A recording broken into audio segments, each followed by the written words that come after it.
Let's go. That's a good clap. Make sure phone's on silent. Got you, mate. We're all right. We can take calls in this one, mate, if you need to. Yeah, just give me a sec. Pause. All righty, ladies and gentlemen. Oh, they've left us alone in the room. They do that. All good? Thank you, mate. Sweet. I have today with me on the podcast founder, owner, investor of multiple companies, most commonly known probably as founder and owner of MWM Advisory and public speaker for Know Your Numbers, the events. A highly reputable, so MWM, it's a highly reputable accounting and advisory firm on the Gold Coast. Has over 30 staff who work with small companies right up to a turnover of 200 million. And MWM's client base contributes to 2 billion annually to the economy annually. Yeah. How about you do all of that again? Yeah, let's go. No. So, ladies and gentlemen, I have James Marshall with me today. I have actually so many other things that I could bring him in on. Oh my God, when you sent me this profile like a couple of hours ago, which I wanted to prepare for at the start of the week, I'm like, holy shit, I need to shorten this. But I also want to quickly add in there that James is the owner of Earth Markets, which is the largest independent retailer of fruit and veg in Queensland with approximately 190 employees. Let's go again. Yeah. Okay, there's so many other points in your profile, mate. I can come back to. I didn't know what you wanted. No, it's really good actually because it gives me like so many talking points. Yeah, and cool. Mate, how did I go? How was that intro? Absolutely. It's all right. Yeah, about 8.5. Yeah. Okay. Right. All right. There's always room for improvement. Yeah, that's right. Cool, mate. Thanks for coming in, man. Thank you for having me. This is good, mate. We went for a jog on the Monday. Easter Monday. No chocolates. I did, mate. Definitely when I haven't stopped, mate. Yeah. We actually ran further than I thought. I put it on maps and was like, oh, okay, I feel a little bit better about my day now. It's good. Yeah. I was stressing when I said I love the walk and talk. Yeah. Like I love it, getting out of the office, Absolutely. catching up, talking. So I sent James, hey mate, let's catch up. Let's just go for a walk and talk. And then he shot me back. Come on, mate, we're not that old. Let's go for a run. Right. As soon as I sent that, I was just like, oh shit, I won't be talking. I'll be like huffing and puffing and things. But that was cool, mate. That was a good pace. It was good. Yeah. Weather was kind. It was good, mate. Yeah. It was good. But I think I actually asked you, I was like, oh, is there anything you want to cover in here? Yeah. And I think this one's going to stem around the relationship between employees and employers and what you've experienced and seen in your time in the accounting firm. So is there anything else you want to sort of piggyback on that? Make me look awesome as well. Yeah. But yeah, mate, 100%. People just got to check out your Instagram profile, mate. All I see is I'm batting above my average. That's all I'll see. Mate, that's something I missed in the bloody introduction, mate. Like I said, also known as, that's what I wanted to cover, the not so boring accountant. Yeah. Whenever I tell someone about you, right, or if I try to profile you, because if I say, oh, he's the owner of MWM Advisory, they just sort of picture the accountant thing. Mate, I think your Instagram profile account name just weighs it up, and your photo, those two together, mate. Yeah. So well done, mate. Thank you. Yeah, mate. So what's on your mind? What's in front of mind for you, mate, when we talk about employees and employers and the relationship between them both? Yeah, this could be controversial, so any employees out there, let's not be controversial. Employees? Yeah. I'm the same. Well, both really. I just think it's changed a lot. Yeah. It's really changed a lot. I look at, I guess, like I grew up as a kid in the late 80s, early 90s, and I remember your parents were always, you've got to be at work at this time, you've got to do this, and blah, blah, blah, blah, blah. And there was no back chat, there was no arguing, there was no, you pretty much did what you were told. And I think as I've entered the workforce in the early 2000s and predominantly been around a lot of businesses over the years, if I was to say what's the number one core theme when you're dealing with, I think we've got about 400 client groups we deal with annually. Like, what is the one core theme? They will all say labour. Doesn't matter the industry type. the challenges the with challenges with labour, Right. massively. Yeah. And so we've got a bit of a generational shift happening around, well, what's it like to be a business owner, but what's it like to be an employee as well? And, you know, what worked 10 years ago, what worked 5 years ago, what worked 20 years ago is just so different to now. And I think that's bringing about a lot more challenges. You know, in the papers all the time, there's all this noise about inflation and pricing out property prices, and it's tough on the worker and blah, blah, blah. I think it's tough on everyone. Yeah. I think it's Yeah, mate. not just the employee, it's the employer has responsibilities now that they didn't have 20 years ago, because Yes. we now live in this world of regulation. Yeah. And somehow I feel like there's become a bit of a bigger disconnect between that relationship Okay. over the years. Yeah.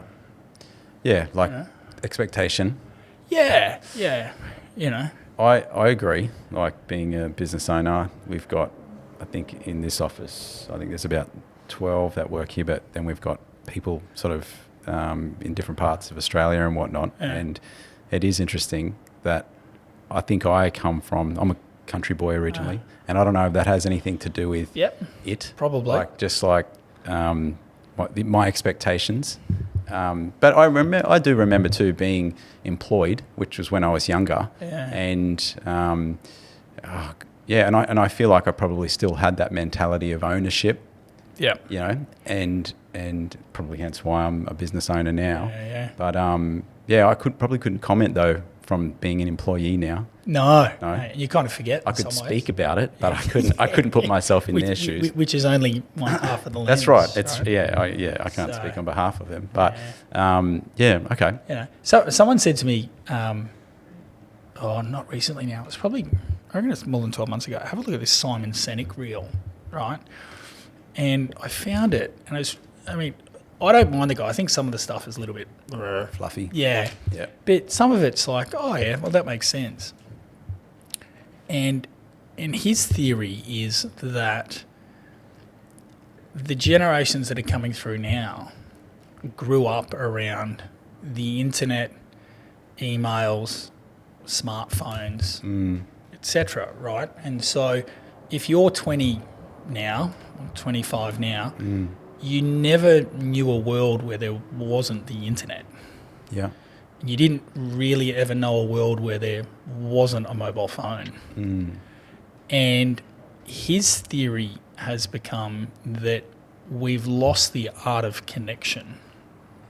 And the reason we've lost the art of connection is that people communicate through their phone more. And his number one thing he points to is the rise of the emoji. Now, bear with me on this because this might sound a bit ridiculous, but he's like, emojis in the last 15 years have become really prominent. And so instead of in any relationship, whether it's employer or employee, with your mates, with your significant other, with your parents, etc., you can send them a text and kind of relay how you're feeling through the emoji, you know, boo face, crying face, rocket ship, muscle arm, whatever it is, right?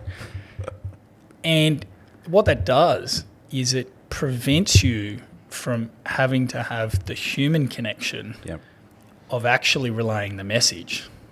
And so the thing that comes with that, you and I are sitting here having a conversation, the subtle nuance of the blink of an eye or the movement of your eyebrows or hands or, you know, something where you get a bit nervous. Everyone doesn't know how to communicate anymore because they haven't had to do that for a really long time. Like for us growing up, if you got dragged in front of the principal's office when you were 7, you were fucking shit scared. Because it was coming at you whether you like it or not. And so we've kind of lost that. And so he then says, as a result, the kids that have grown up probably haven't been exposed to the physical form of communication, dialogue and engagement the way that some of the previous generations have. And that's not their fault. It's just the reality of internet and phones and digital, which means when they're now entering the workforce, the employer is actually having to do the job of the parents. Yeah. Because when the kids have been growing up, they've been able to hide behind more of this stuff. Yes. Rather than be in front of it and then be like, oh, that didn't feel real good. I won't do that again.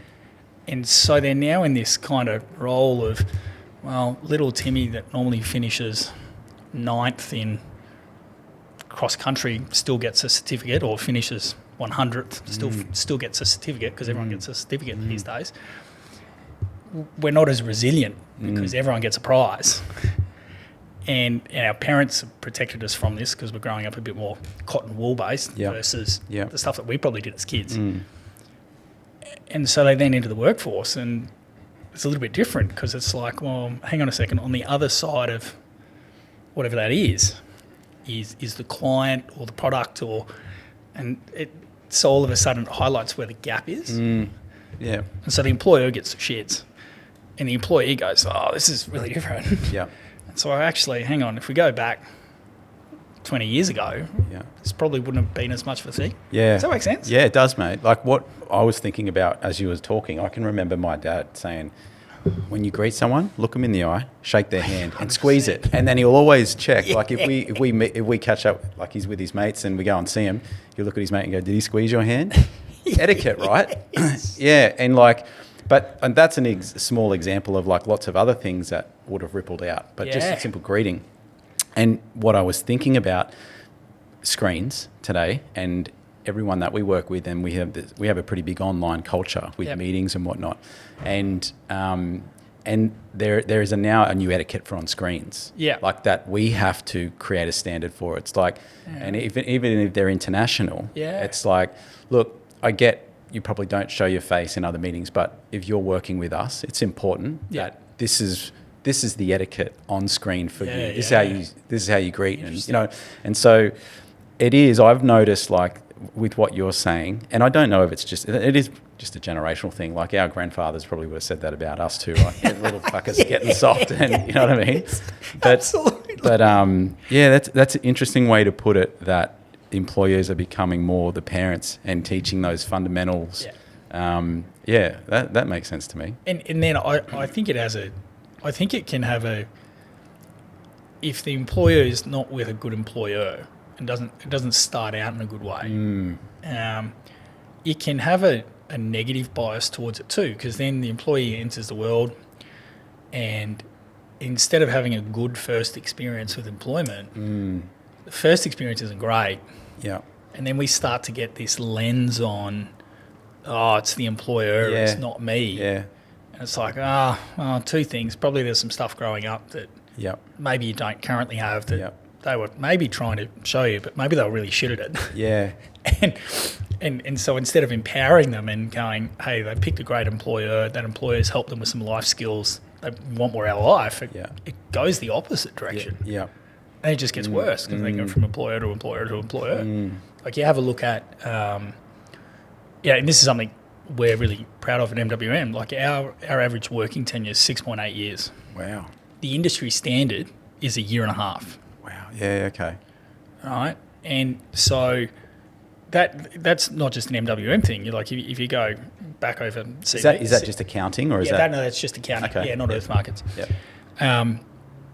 If you go back over the years, and I mean, again, coming back to our parents or grandparents, you got one job for life, right? And that was your job. Yeah. And if you'd had 2 or 3, well, can I trust this person? Yeah.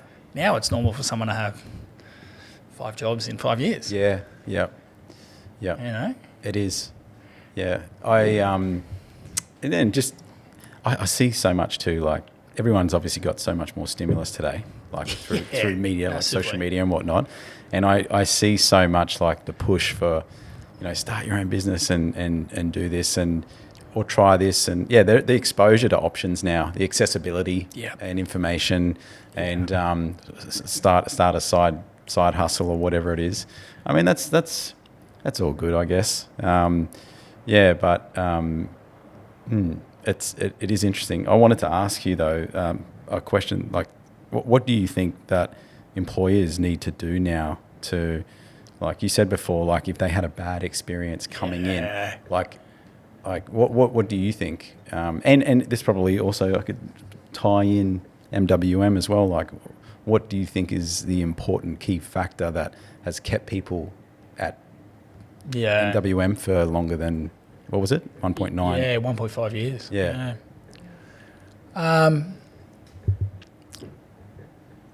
A lot of the time, I think, well, so go back a step and answer the first question.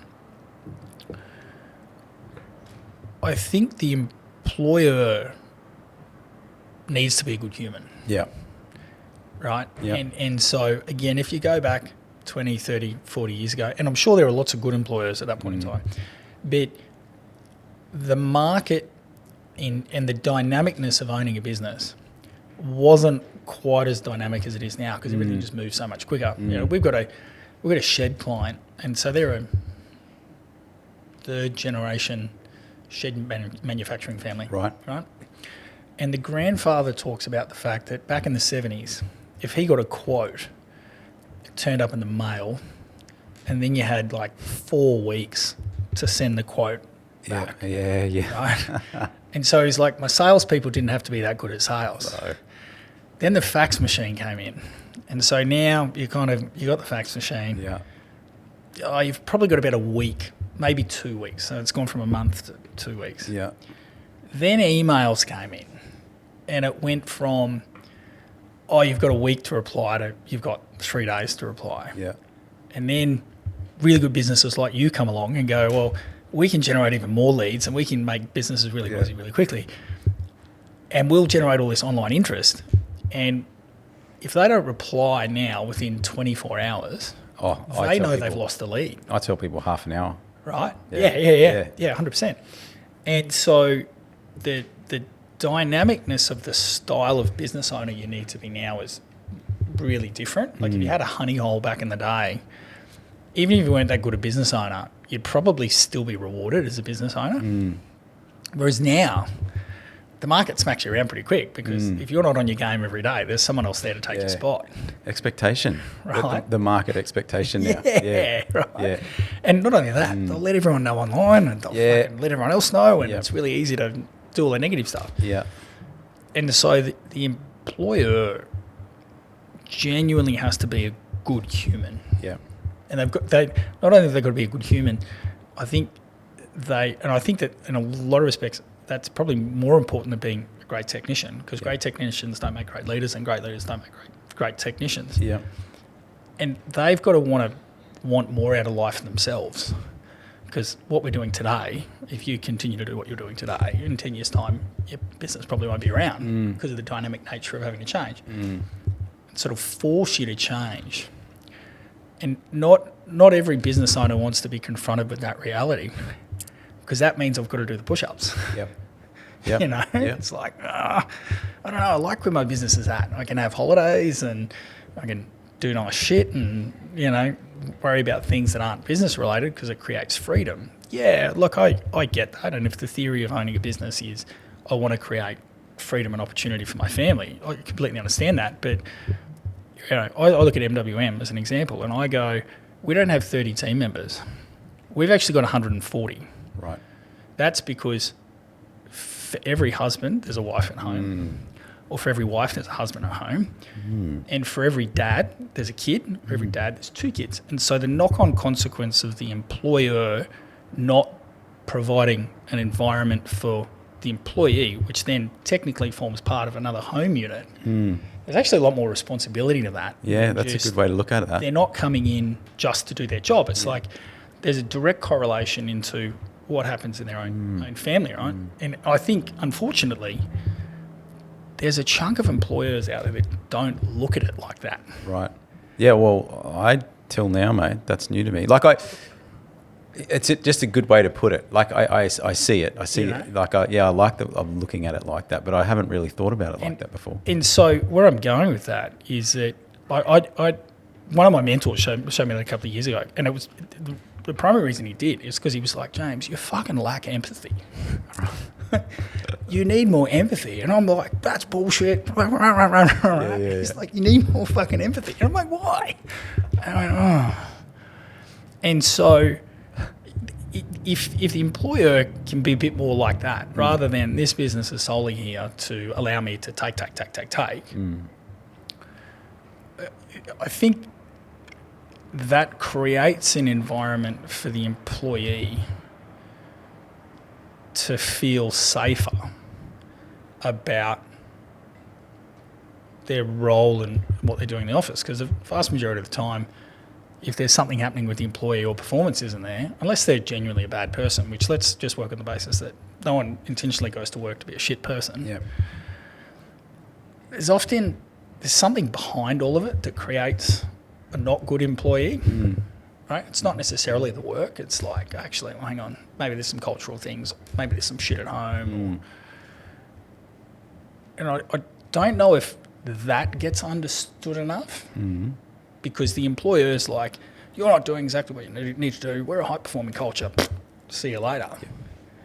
And so we get this revolving door, in, out, versus trying to find a broader perspective of going, well, we've got a longer-term view here. If we don't get all the things right in the first instance, well, that's okay. Why are they not necessarily going right? Well, there's a good chance maybe they're not going right because the team member that wants to do a good job doesn't know what great looks like because they've never had a really good employer show them what great looks like. Hey, what great looks like is you don't have to work on time. Yeah. You reply to one of your colleagues' emails on the day you receive it. And I think a lot of it is like taken for granted, but I don't know if there's enough employers out there that are encouraging great for the right reasons, not great for their own reasons. Yeah. Does that make sense? Yeah. Yeah. Oh, my head just went into standards. It's like, like similar thing to the etiquette, but we were talking about that the other day. Don't be a victim to your own bias. Like you forget what you know and what other people don't, and we always just... That was really good, by the way, when you said all that. I fucking really love. I've used that all week. That was really good. I think about it. I just listen to people so much, like everyone, like, and I really try to analyze. I'm like, wow, this is what I am communicating to you if you think that, right? Yeah. And so, like, I just had it before with a client. I'm like, they asked me all these questions and then had a look at our proposal. I'm just like, yeah, wow, I can see why they're asking that question now. Like, this is how we're communicating that, and we need to change that and make that better. And so, yeah, mate, no, I just think about standards because and how important it is to communicate those. And but not a lot of business owners. This is like in this business, like nearly 10 years next year, right? But how much shit do you still learn on the daily? and even that now, and it's only really because the business is growing that I'm like going, holy shit, I see the importance of communication. Like communication is at the top now. So if you're in business and I think I'm a good guy, I'm a good human, but I'm only sort of learning about it, the importance of it now. Yeah. So I guess so this comes back to the employer then, right? Like how do you, what advice would you give? Like with all the businesses and things you've seen over the years, like what advice would you give to business owners now to I don't know, like keep good staff, And I think, so that's such a big question. So big. Yeah. Because there's so much noise about it online. Yeah. Oh, okay, we need to be only a high-performing team. Okay, well, I don't know. Is that really good? Do you really want one team full of Reece Walshes? Yeah. I'm not a footy guy, but I'd imagine 15 Reece Walshes on a field is not a good idea. Yeah.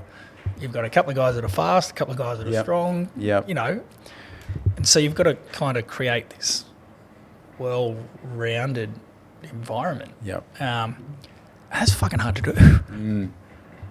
That's really hard to do. Yeah. And what was the key part of the question? Like what are employers like? Employers need to do. What do you think they need to do to attract, keep and have a good working relationship with? I think unless they've been doing it a long time successfully, they probably all need to realise we're all not actually as good as we think we are as business owners. Yeah, fucking A. Yeah. Right? Yeah. And if the business isn't doing what it should be doing right now, well, yeah, maybe it's market conditions, but I could give you, like the GFC was a classic example. And I mean, I was only young in the industry at the time. I could have 2 builder clients, both doing 50 million a year. Yeah. One of them during the GFC made twice as much money as they normally would, and the other one lost a whole heap of money. Right. Same industry, same business type, same style of construction. Yeah. What was the difference? The difference was the owner. Yeah. And if you got to know the owner, you'd be like, fuck, they're chalk and cheese, right? But I think now people go into being a business owner, and the example I use for this, actually I'll go back a step and go forward. So the example I give is, be a business owner these days, you literally, you can register an ABN. Mm-hmm. You go online and register an ABN. Mm. Now I compare that to getting a driver's license. Right. All right. You get a driver's license, you've got to sit a written test and do 1 million supervised hours, and like you've then be on a restricted license, and you've got this really protracted thing, right? Why is that? Well, when you're given the keys to the car and you get on the road, you could kill someone if you get it wrong. Mm. Registering an ABN and employing people or engaging with clients is exactly the same. Mm. But there's no school for you to go to and go, am I qualified enough to get an ABN? Mm. It's like I've either got an idea, or I've looked at something online, or my parents thought it was a good idea, or like whatever it is. Mm. And sometimes it'll be, hey, my parents were business owners, so I've probably got an advantage on the next guy or girl because I've grown up around it. I'm not saying me personally, but versus the ones that haven't. And so they've somehow got to really quickly go and learn so many things that you probably didn't need to know 20 years ago, realistically. And unless they have and the difficulty with real fast learning can be every time you make a mistake, like if you're really honest with the situation, you end up working out that you're the problem. Yeah. Like I've been in so many, I'm not going to call them life coaches, but let's call them, I don't know, even performance coaches sucks. Let's just say people that help you understand yourself better. Yeah.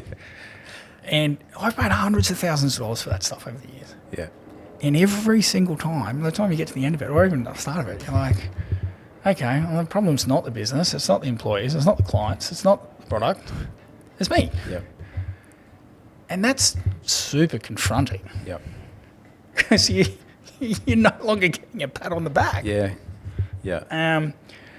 And so I think my psychologist has had a saying for a really long time, which is, for the light to come in, the shutters must be open. And so if you've got a business owner that's running a business, they need to be open to receiving that and wanting to do something positive with it, rather than going, I'll blame everyone else. And probably heaps of it's noise. But there's always something in it, right? Yeah. If my takeaway from that was like, if to a fellow peer in employer, it would be complete ownership over everything. Yeah. Like anything that really goes wrong at the end of the day, it's your fault, and you're either not communicating, or it's the processes you've done, or it really comes back to being responsible. Yeah. And not pointing the finger. And I mean, sometimes like shit just goes wrong. Like, don't get me wrong, but again, you've got to take the good days with the not so good days. Yeah. You know. But I don't even know though if that the way I'm looking at it too is right, because I feel like that's what I'm like, but then that's what I feel like I expect of my people to be like as well, and I think that's where there's like can be a headbutt sometimes. Absolutely. And when we hire, we look for that and try to really convey that from the get go, and but I don't know if that's right, like in today's day and age, but yeah. Yeah. Well, I mean the employee didn't sign up for being a business owner. No, they didn't. That's right. They signed up for being an employee. Yeah. That gets more difficult as you've got people that are more senior, because you want them to take on more responsibility. Yeah. But again, I feel like the gap in the last, I reckon it's 20 years. I don't know the last 10 years. I say the last 20 years in particular, 20, 30 years. Just feel like the gap between the expectation and the reality is probably, for both employer and employee, changed. Yeah. I don't think it's gotten closer. I think it's gotten apart more. Yeah. Why do you reckon that is? the rate at which, and the context for all of this is that small to medium businesses are the largest employer in Australia. Yeah. Small to medium. Does small go up to 100 mil? 100 mil. Yeah. Now, every now and then you'll see another report from another government agency that will say it's more or less. But Yeah. it seems to be about 100 mil, right? Yeah. So that's not a small That's not a small business. business, There needs to be another right? bracket there somewhere, mate. Like, Yeah. So it accounts for a big portion of the workforce. Yeah. And I just, maybe the rate at which how you need to conduct business, if you're a privately owned business, to survive, Yeah. the rate at which that's needed to change relative to the ongoing dynamic and understanding of what makes a good employee and what makes a good employer, those two haven't kept up with each other. Right.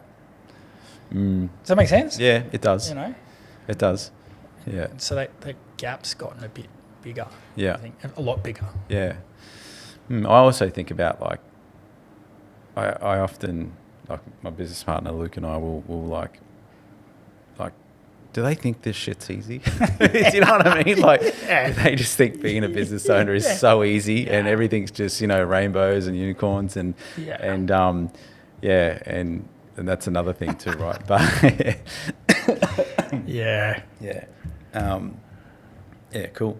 How's it been with Earth Markets? That's a big jump. Like, did you come into like that 190 approximate staff workforce? No. It's about 2/3 of that size, probably half, 2/3. Yeah, 2/3 of that size, and then we've kind of started growing it. How long have you had that? 3 years. 3. Wow. So 3 years. That's I think the week before we caught up. It's 3 Really? It's been that long. I know. Wow. Oh, it's gone quick. Far out. It's gone very quick. Yeah. Yeah. And so, what's like? Tell me what that experience has been like, having like that many people.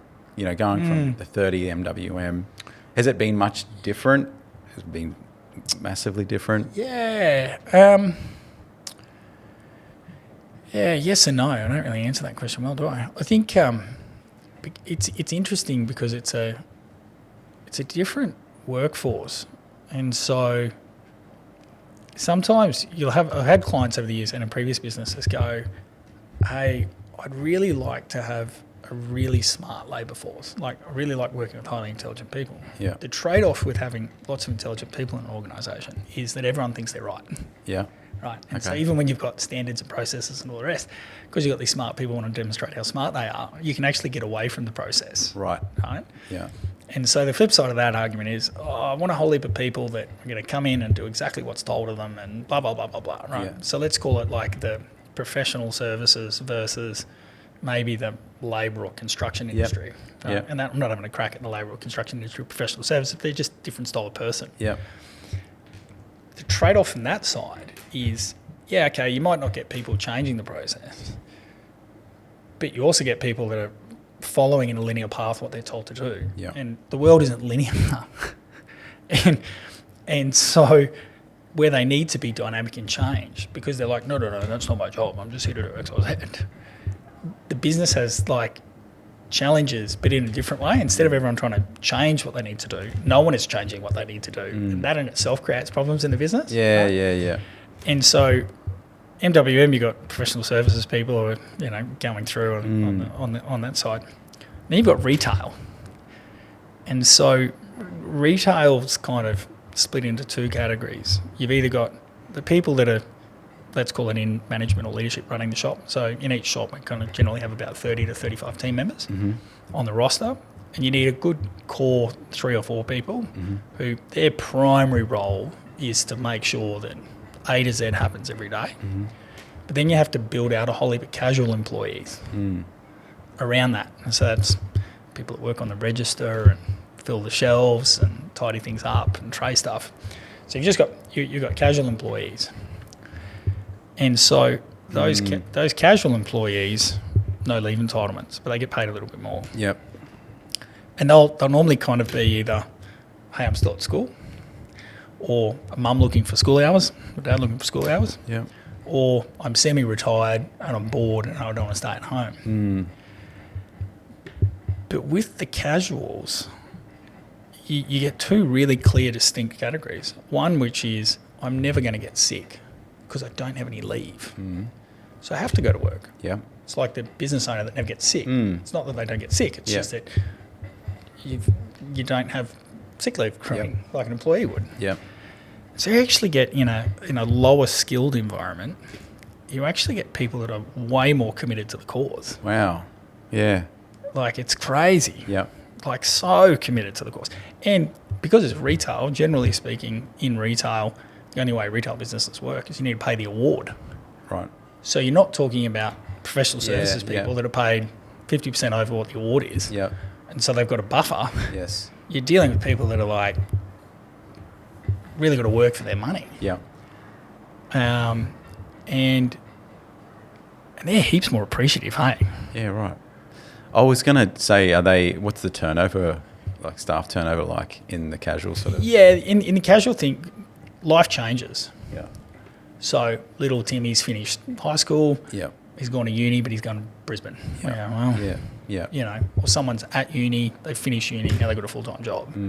So you've always got a bit of a turnover in the casual space. Probably got about 50% of the team will actually get rotated every 12 months. Okay. Because people are on the different stage of the life journey. Yeah. But the I feel like I'm going to use the word gratitude for the core people in that business. And I don't think it's because of the business. I actually think it's an industry thing. Okay. In retail. Yeah. Yeah. Okay. Yeah. Because I think to survive in retail in a long-term sense, as an employee, you learn you've got to work hard. What's been interesting to me, as you say, gratitude, like, is seeing we've got a pretty international office, like Leo is, right? Like, we have people from, everywhere. And gosh, I tell you what, don't like to rip on the Aussies, but far out, mate. Like, how much harder and appreciative, and and Aussies are great too, guys. I know, yeah, you're amazing. You are. Yes. I'm an Aussie, yeah, no, but that's a big generalisation, right? But gosh, you can see, the opportunity. Like, they just see so much opportunity, and they go, oh my god, like the difference in Aussies in compared to like most international people that have come through here, in my experience, oh my god, like it is they're just like, this is the golden opportunity, and God, that's amazing. Like, as you're saying it now, like with all the casuals being, so gracious about what they're doing. Not all of them. But yeah. The consensus. More than not. Yeah. That's awesome. Yeah. That's so good. It's funny you say that about the international stuff. Like, so my PTs, he's Brazilian. Okay. Right? They're everywhere, mate. What's going on? Once upon a time on the Gold Coast, it was Japanese, and then now, mate, it's like Brazilians. It's just jiu-jitsu everywhere. Yeah, that's right. Yeah. And he's coming out here with his wife. Yeah. And, like, they might have had a couple of bucks to their name. Nothing substantive. And he talks about, and he's a really hard-working guy. And he talks about, he's like, James, for us immigrants coming out here, it's like you ride a passage, you've got to do Uber, but you can't afford a car, so you actually need to. There's a running joke apparently with some of the Brazilians, and I'm hopefully conveying this correctly. Yeah. Is that you have to start with a bike because that's all you can afford. Oh man! Right, so there's a pecking order culturally with them, because they're like, okay, you're doing Uber. What level of Uber are you at? And it's like, well, you got to start with the bike, so then you can save up enough money to then go and get an e-bike or a little moped, and then you can save up enough money, and then you can do Uber by car. Holy shit! Right? Yeah. They talk about it's like a rite of passage. Wow!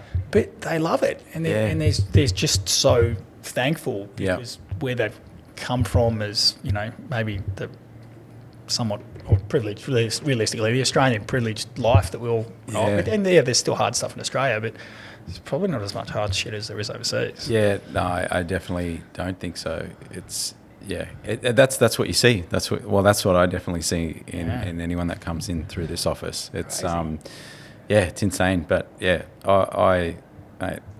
we've employed many of South Americans, and we got some now, and they're super creative, hardworking, and but it's definitely something we've noticed in our time is the entitlement with again, it's a generalisation, but the Aussies, like, and we've become so soft. As you were sort of speaking earlier on, saying like growing up with screens and those types of things, and I wonder how much of it is our culture, right? Like, is it just Australian? Like, we do have it so good in Aussie, like in Australia, and but. I don't know what it's like in the States or the UK or anything like that. But See, I mean, I don't know about you, but if I misbehaved as a kid, there's a good chance I wasn't sitting down that day because my backside would be that sore. Yeah. Right? Yeah.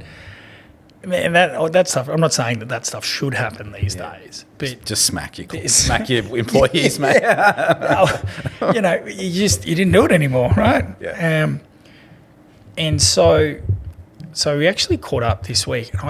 This blew me away. Caught up this week with a client that they've owned one of the larger like kids martial arts academies in Queensland, right? Yeah. They've been doing it a long time. Yeah. You're talking like 20, 30 years. Yeah. And they've developed this curriculum which is around helping kids effectively gain some confidence. It's not about you need to be the next Karate Kid, but it's like kids need to gain some confidence, right? And hearing their conversation, they start talking about, let's talk about the class, because the enrolment classes are just like the school term. And so by the end of week 8, you get your certificate and it's like, here's stage 1 of your belt or whatever it is, right? Yep. This is the stat that I thought was wild. They said, James, 15 to 20 years ago, we would manage with the curriculum that we currently have, we'd get all of our kids through that, no problems whatsoever. Mm-hmm. And the curriculum would include things like you've got to go home and do 50 push-ups by next week. Yep. Right? So we're not talking about huge things. We're not talking about people that want to be world beaters, but you've got to turn up twice a week. You've got to be respectful. Just all the core little elements of things. And then we'll do the gradings as we go. They now say 75% of kids that go through, if they were to go through the curriculum that existed 20 years ago, 75% of the kids today would not pass that curriculum at the end of week 8. Wow. 75%. Yeah. And so one of the challenges for them has been that they've actually had to adapt as a business and lower their standards around what good looks like because there's an economic cost to people not coming in. Wow. Mate, mind-blowing, right? And so they've got like tens of thousands of kids that are in the school too. It's not like their data pool is tiny. It's quite big. Wow. And it's all driven around, parents aren't as engaged, the commitment to, why doesn't little Timmy get, his grade 2 belt straight away? It's like, well, he didn't come to the 2 classes he needed to come to every week. He came to 1 and then he was away for a week and then he turned up to 1 and was a shithead and didn't do his homework. But we get to the end of that and you're telling me as the parent that we still need to reward him or her for, while I've paid you guys for it and I've found this place online that, obviously they're doing it better. Yeah. It's like, that's crazy, mate. Mate. That like it's a huge gap. And that runs deep. Like that's like big company. Because I love the like karate curriculum, the belt system, the advancement. Yeah. Like you come in, you start here, you go there, you learn, you have this, and man, that's insane. What were the numbers? What were the numbers again? 75%. 75%. And you're talking about like, if I understand it correctly, like 10,000 kids a year. Bloody hell! It's interesting because same with my kids now, and there's a fine line. It's like, I relate it back to us when we were growing up. We were swimmers, and I fucking hated it, mate. Like, I think we swam every day, like Monday to Friday after school. I can still remember looking down at that fucking line at the bottom of the fucking pool and just like swearing in my head, just why am I fuck here? this. Like, what am I fucking cold out in fucking Dubbo or whatever? And it's like, but I remember doing that, like, and I just remember doing it. And then now with my kids, saying to my wife, I was just like, I feel like where's the balance between like they hate this. Yeah. But do we force them to do it, or do we put them into something, or, and so it's been interesting. But this year was the first year we basically went, set the expectation. Yeah, right. And it's like, no, this is important. This is going to teach you something. Pick one. And you have to do it. You have to do it. I don't care. There's gonna be times and weeks where you're not gonna like it, but you fucking have to do it. And that's been good. Because how old are your kids? 8 and 12. Right, so they're right in that stage. Yeah, because before that we were wishy-washy, and it's just like, oh no, he doesn't like it, and you're trying to find what they like and love to get them into it. But it is a fine balance. But that is an interesting statistic, mate. And I also think that's an Aussie culture thing. Like, what is our culture about? Yeah. It's our Australian culture. Like, we celebrate getting on the piss, being yobbos, and, there's so much of... They were the first thing that just came to my mind now, right? Yeah. But, like, what are we really... What are our principles and our standards as, like, Aussies? Like, what are they really? What are the good ones? Yeah. And how does that echo through and into our kids, like, as parents? Like, no, you're an Aussie, mate. So we fucking do that. Something. Yeah, we do it. like you the do Germans. It. Yeah. That's an time. example. Yeah, but, like, anyhow, that's where my head went, mate, when you started Interesting. talking about that. Yeah. Absolutely a thing. So do you do jiu-jitsu? No. No, it's been on my list, but I must admit I don't bring it up high enough. Yeah, to worry. I'm the same, mate. There's something protecting about my rolling joints. around with sweaty guys. I'm just like, fuck, mate. I'd rather, I don't know, something else. Ship has sailed. I do something. I'm busy, mate. But I've got so many mates that do it, swear by it. Absolutely. Brother does it, and my boy, and I'm just that dad on the edge, just going, fucking get him, mate, get him. Like, but I should do it. I should get into it. I don't think you meet anyone that has done it and says it was shit and a waste of time. Yeah. I hear you, mate. I hear you. And I think I mentioned to you, like, I've heard of it as physical chess. Yeah. And it's like this ultimate mental, physical battle. And I should do it. You can go first. Yeah, that's right. I remember having a roll with two of my mates, big boys. Like, one of them, he's Denham. Shout out Denham. I think he's 6'5", 6'6", maybe, and a big boy. Yeah. And his brother was in the bloody UFC, so he knows a thing or two. Oh, cool. And then my mate Dave again, big fucking burly unit. It's like ripped from fucking what's the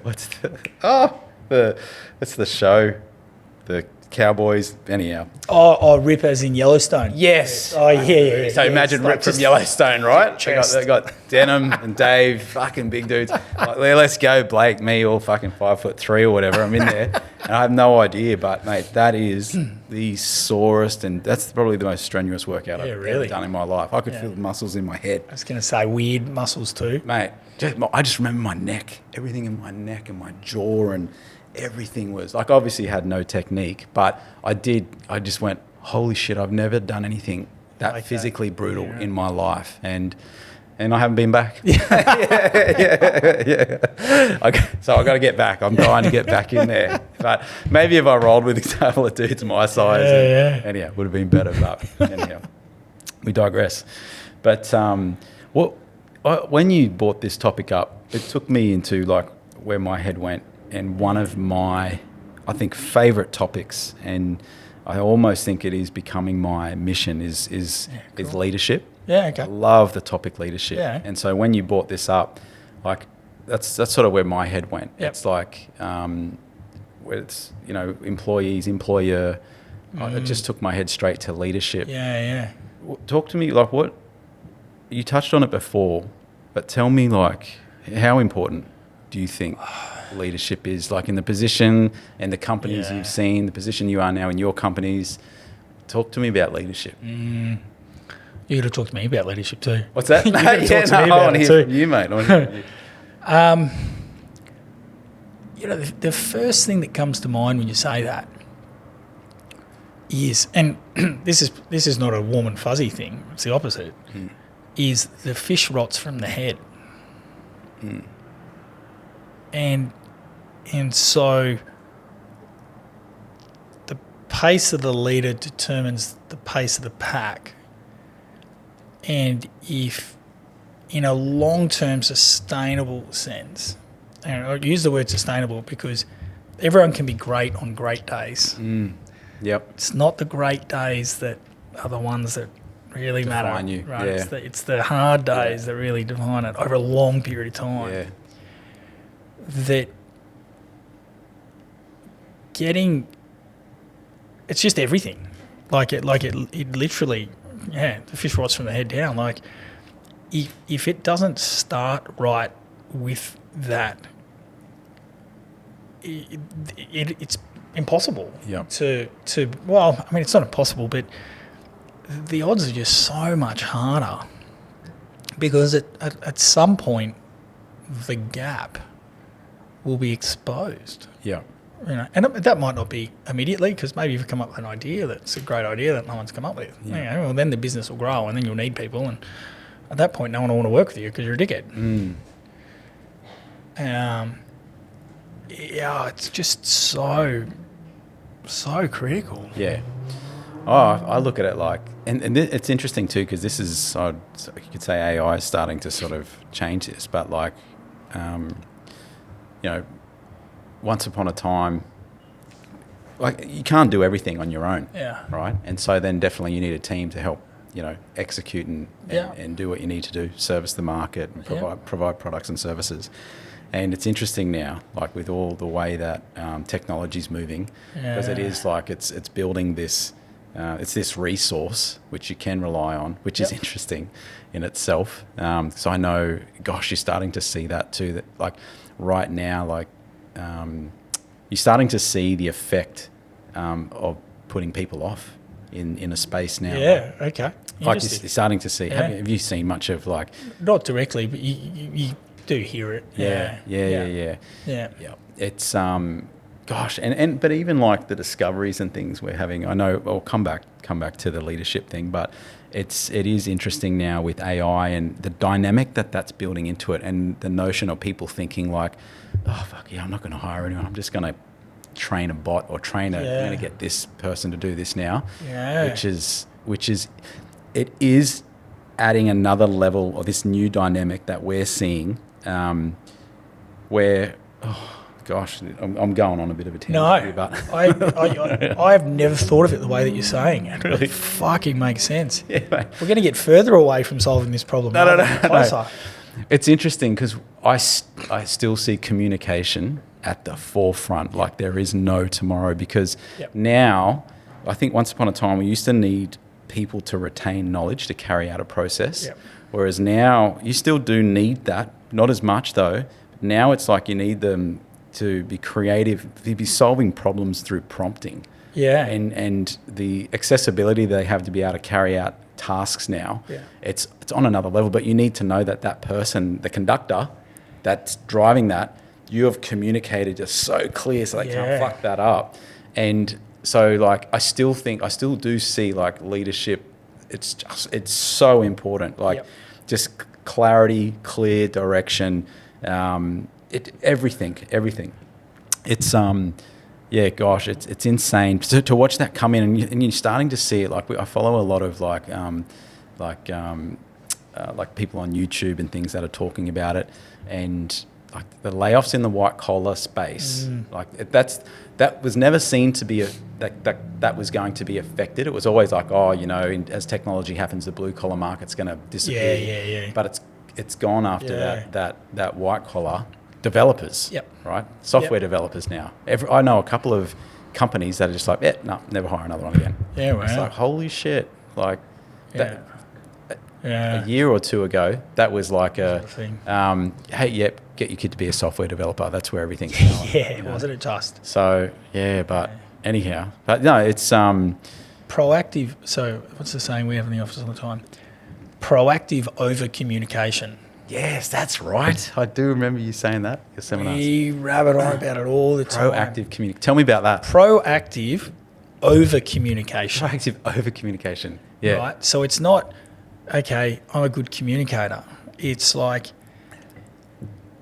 have I proactively sought out, anticipating what potentially someone else might think in a different way? Because We all don't see everything Yeah. the same way, Yeah. right? Have I paused enough or understood enough that there's a chance the other person that's involved in this, maybe we're not on the same trust level, Yeah. maybe we're kind of communicating a little bit differently, Yeah. Maybe we're looking at it from a different lens point because they've got 9 pieces of information, you've got 7. The other 2 that you don't have are actually critical to change the view on what that is. Like, I don't know how many times, and like we spent a bunch of time at MWM, not only internally with the team, but predominantly with clients, where we'll get involved to help solve a problem. And when you're like the person that's external to solving the problem, you're like, fucking hang on a second.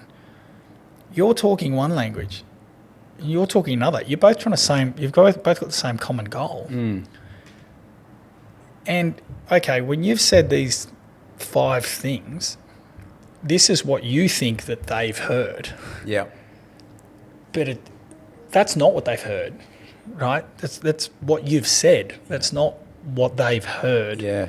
And so maybe on that day they were having a bad day. Maybe on that day some of the words that you used, intentionally or unintentionally, are trigger words for the other person. Yeah. Maybe there's some other stuff happening within the organisation or happening at home, Yeah. and so it doesn't hit the same way. And so rather than wanting to point out the gaps in the other person, it's more about, okay, I've relayed all this information, but what am I missing? How can we have a conversation about that? You know Jamie Dimon at all? Diamond, I always say it wrong. No. Have you ever seen him? No. So he's the CEO of JP Morgan Chase. Right. Like it'll start turning up on your phone now. He's really good. For anyone at home, you watch that guy. Okay. And He's on Insta? Yeah, he's on Insta. Yeah. Send me something. So JP Morgan Chase, one of the biggest banks and investment banks in the world. I believe they could be the largest bank in America. I might be wrong. Yeah. And so when there was all the banks, when the GFC happened and like Lehman Brothers and all of the big banks in America either folded or got bailed out by the government, his bank, and I could be getting this completely wrong, but his bank and under his stewardship at JP Morgan Chase, they were successful in getting through all those things, right? And so he kind of carved out a name for himself as being someone that is building a great organisation. And now he's a bit older, he's mainly on the speaking circuit for things. And he talks about permanently, you have to spend time understanding the other side, right? So if you're Liberal, actually go and spend time with people that are Labor. Yeah. If you're Labor, spend time with people that are Liberal. If you're in a fortunate world growing up, spend time with people that are unfortunate. Of course, yeah. Right? Yeah. And yeah. And the more you can, if you're pro-socialism, spend time with a capitalist, and the more you can do that, the more it can help you proactively over-communicate to the other person, which invariably ends up leading to less waste of time. Because rather than trying to solve whether you're all talking on the same point or not, you've both managed to completely understand where the other person is coming from. Yeah. And you're working towards wherever the common goal is. Yeah. I don't know how we got talking about that. No, Proactive over-communication. I love that. That makes complete sense. Yeah. Like I often sort of like, I just, it's always perspective, right? Like, because it puts you in a place of gratitude when you can understand the other side. Like when it doesn't matter how you really cut that. That's sort of what it is. It's like, actually, no, fuck, I seek to understand. Like, the other person. Yeah. That's cool, mate. I love that. And that's hard to do when you're stressed. Yeah, of course. Yeah. So therein lies the art of the game. Hey, mate. I think about now, like, all this, like, the leadership tangent being going on. I don't know. Like, I think subconsciously it's something that I've always sort of seen, through sport and then in business. But now as the team's growing, I'm like, I can just see the importance of communication. I keep saying that. But what's interesting now, it makes me think about with our family, like my personal family. Yeah. And I'm just like, but I'm like, and now they're becoming to an age where you can start to have intellectual conversations. Yeah, sure. And just go like, you know, what do you think right and wrong is, and what do you think like our values are as a family? Yeah, You know, wow. like that's a really cool thing. Yeah, yeah. And just discussing that, and then we had that. It's like respect, like Yeah. you know, and going through those things was really interesting, and that's fuck man. And so when you said before, when you're stressed to get on the other side, like Yeah. if you're fucking got kids screaming and you're just like tired, and it's like, oh yeah, let's just jump on the side of an 8-year-old and see what he's doing, and see, you know, when you're stressed, it's hard to do. That's what you made me think of then. But yeah, mate, no, that's cool. Yeah. Who do you like from the leadership perspective? God. Oh, you know, well, I could probably only comment on people I see speak. Okay. Right. Yeah. Like, but working with directly, I sort of look at, there's been a couple of mentors I've had directly Yeah. growing up through Yeah. my professional life. So obviously my father being one. Yep. But then, I think I used to play, another thing I used to do was Fun fact. was basketball. I used to play a shitload of basketball. Yeah, okay. Because you're so tall. Because I'm so tall, man. Yeah. But Shane Heal. yeah, fucking Shane Heal. Anyhow, but like just coaches. But then I got into sales and insurance. Alex Everstetz, he was a fucking harsh, like taught me so much shit about sales, business, relationships, that type of thing. Shout out Alex. God, and then who else? Like just other sort of, I think people in their roles as leaders. Craig Wabeski's another close friend of mine in the property game, and then I think that's probably it, mate. But as far as speaking goes, and now like peers like yourself, I've got other mates in business that I sort of see and watch them move and have a deep respect for when I know that someone's running a business, multiple businesses, multiple staff. Like you got the same challenges, right? Same challenges. So I look at you and listen to things that you say and what you're doing, how you're communicating, and I'm like, oh yeah. So that directly, but like online. There's a guy that just pops into my mind. Is Naval Ravikant, I think his name is. Okay. I'm going to send you this guy. out. Yeah. Sharp Indian fella. He's okay. got sharper, one of the most sharpest minds. Yeah. I'll send you a podcast that he did with Chris Williams, I think it was. Modern Wisdom. Yep. And this guy is brilliant. Nails it. I'll send it him. Right. But fuck, that was a long answer. What about you, mate? What about you?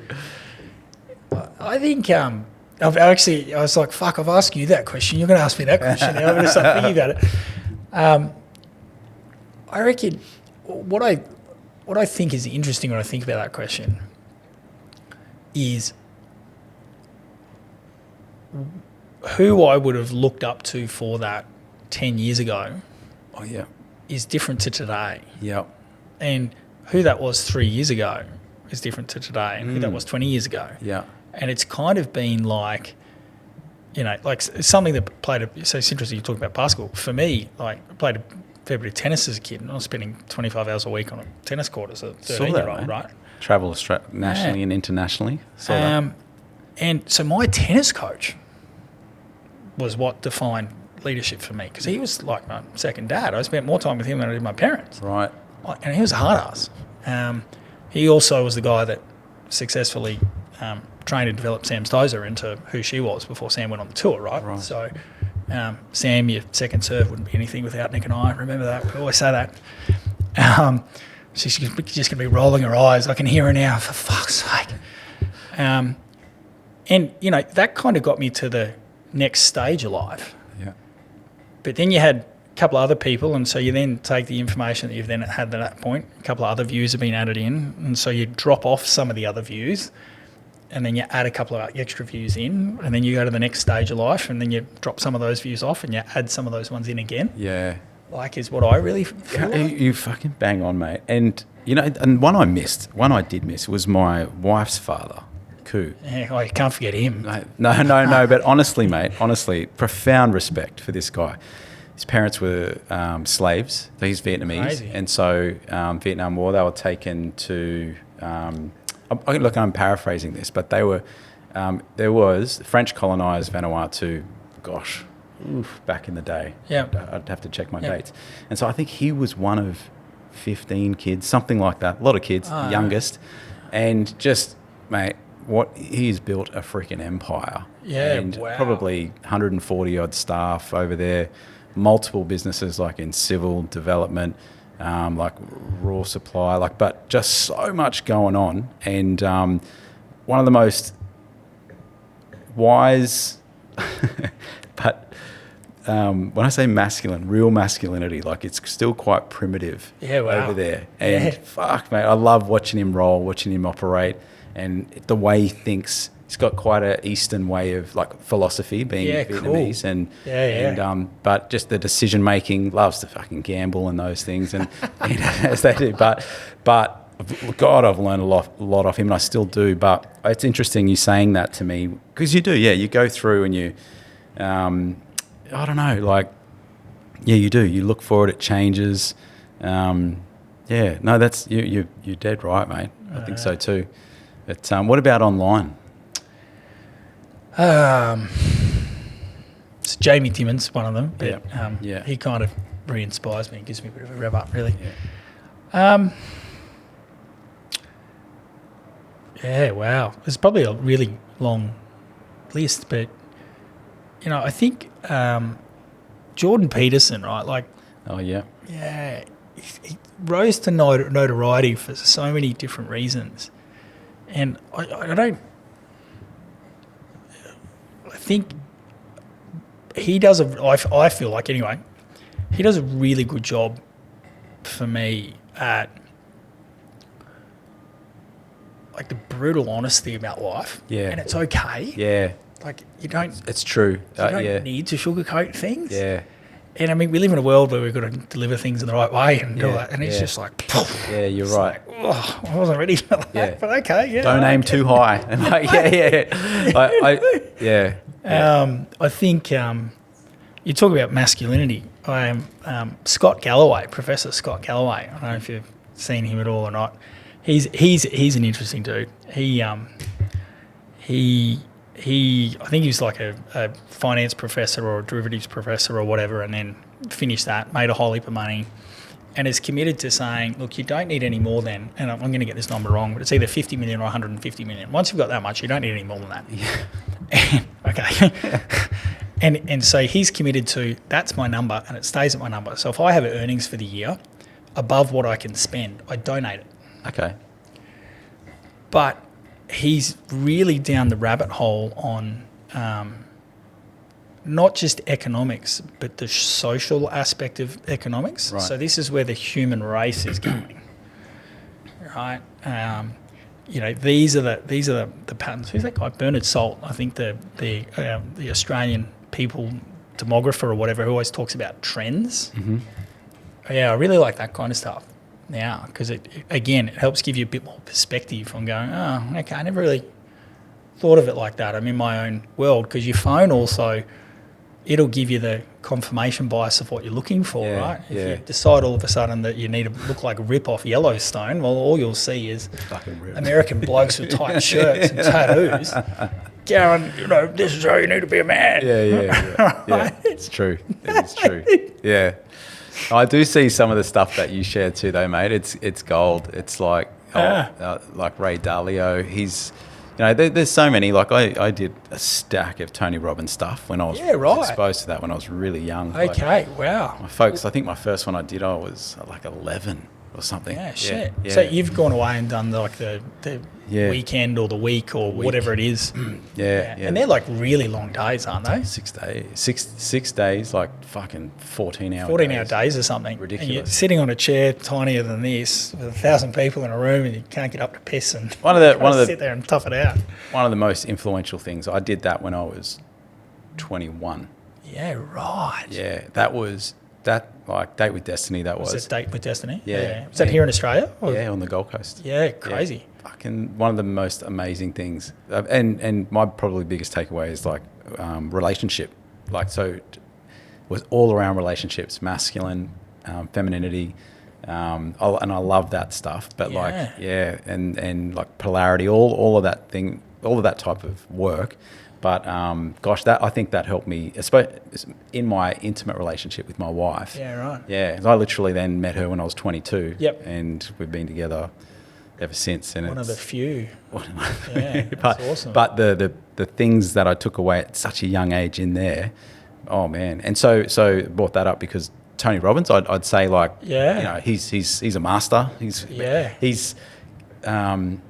It's cool. I see them releasing now so much of he filmed every one of his events, every one of them. Yeah. But now I'm starting to see clips of them, people releasing like these actual interventions that happened in seminars. Yeah. And he started to expose that a couple of years ago. He put one on Netflix and whatnot.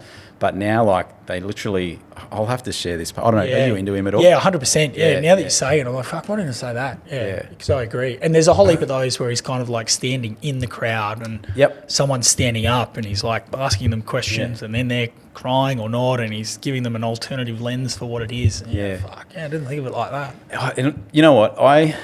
I fucking, like, I said this. Did you watch the podcast between Hormozy and Tony Robbins? No, I haven't watched that. So I get fucking sick of seeing Tony Robbins tell his story because I've fucking heard it. You've heard it a million times, right? He slams his dad, someone puts their foot in the door and they give the fucking hamper basket and that drove him to.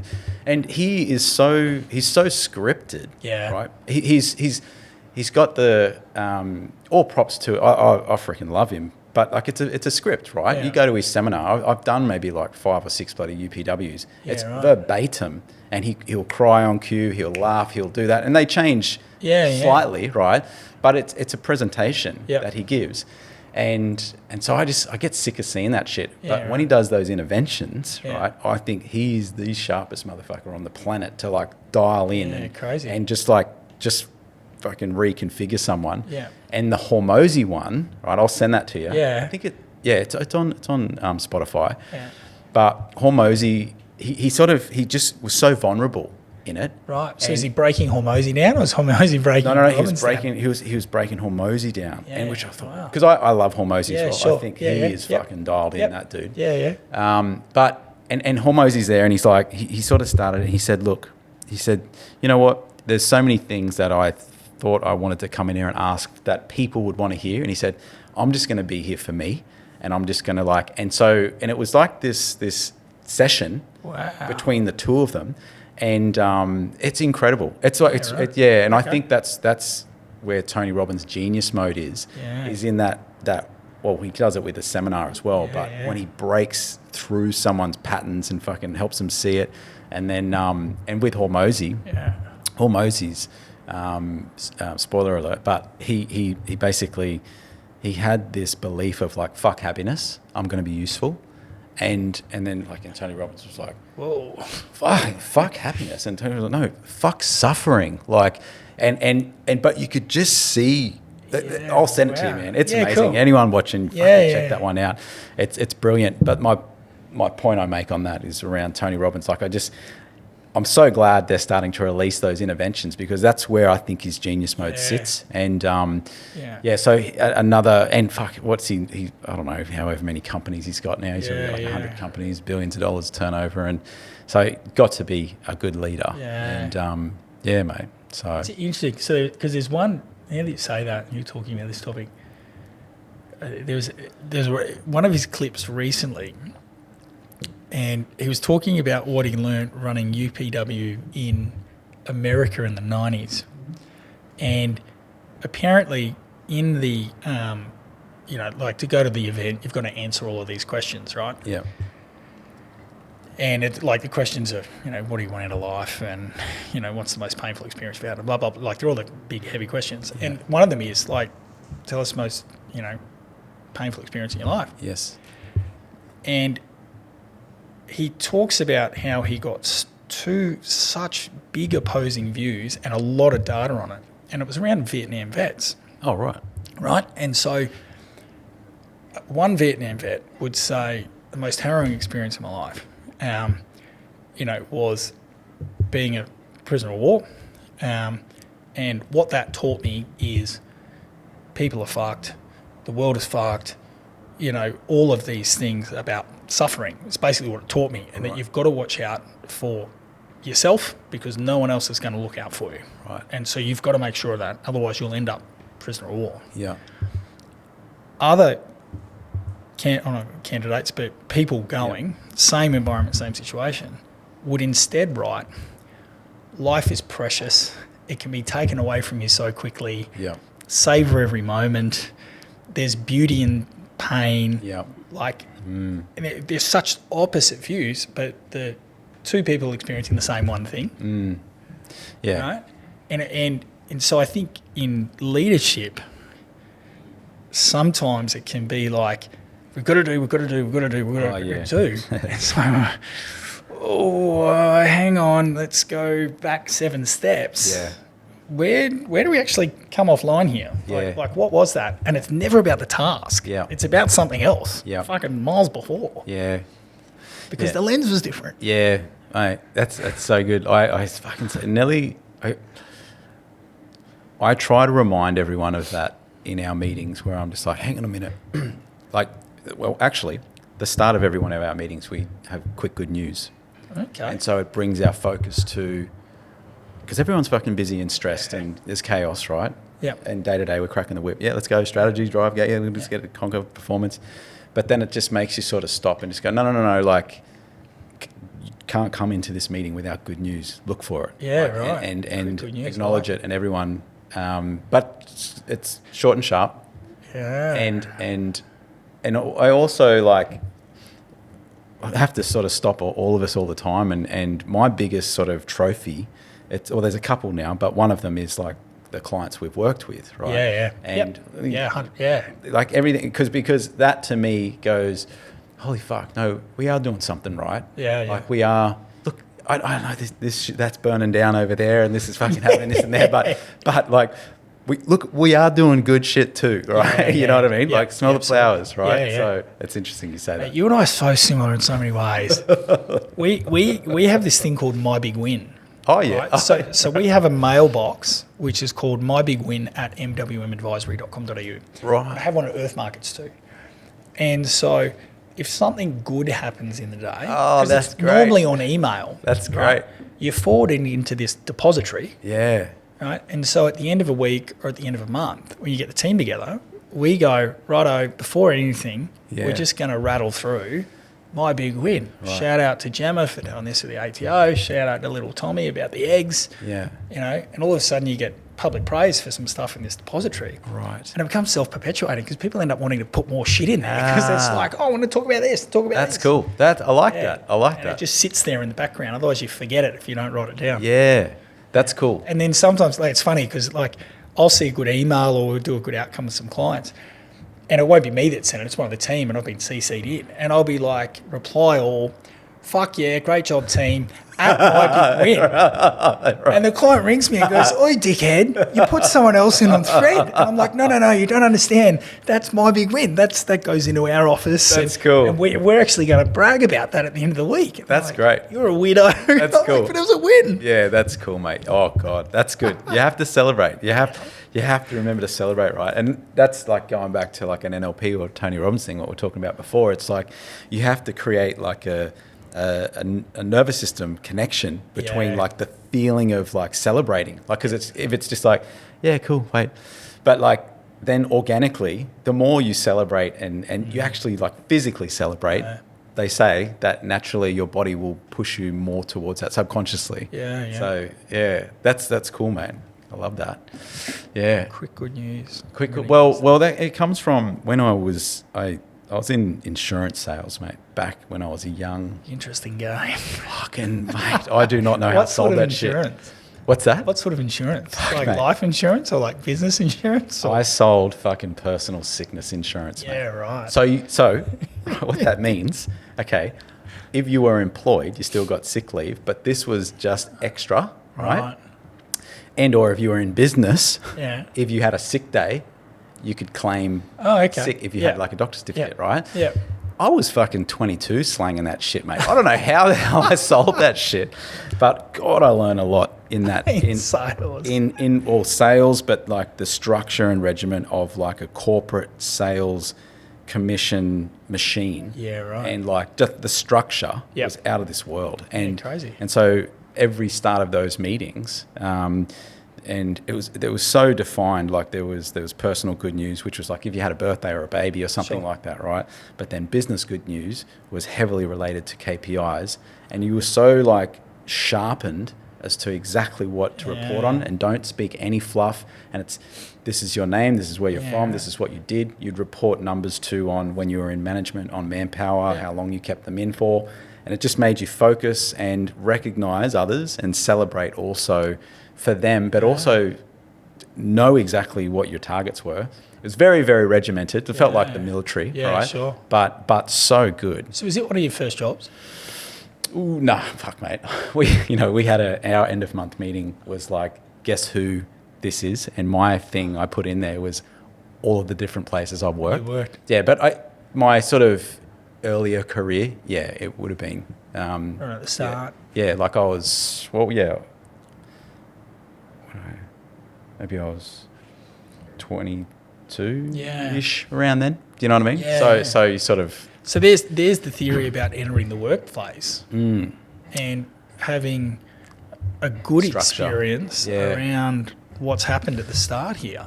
But it was fucking hard. It's hard. It was selling insurance, commission only. Yeah, I right. fucking see like a truck You go didn't sell, past you with a didn't thing, eat. and it's like, cool, call that number and book your own leads, like book your own appointments, and oh my God, like Crazy. And so like salespeople, mate, you get fucking like leads that just like, it's like taking a ticket. Yeah, what do you need? Yeah, I'll help you out. I'll send you a quote.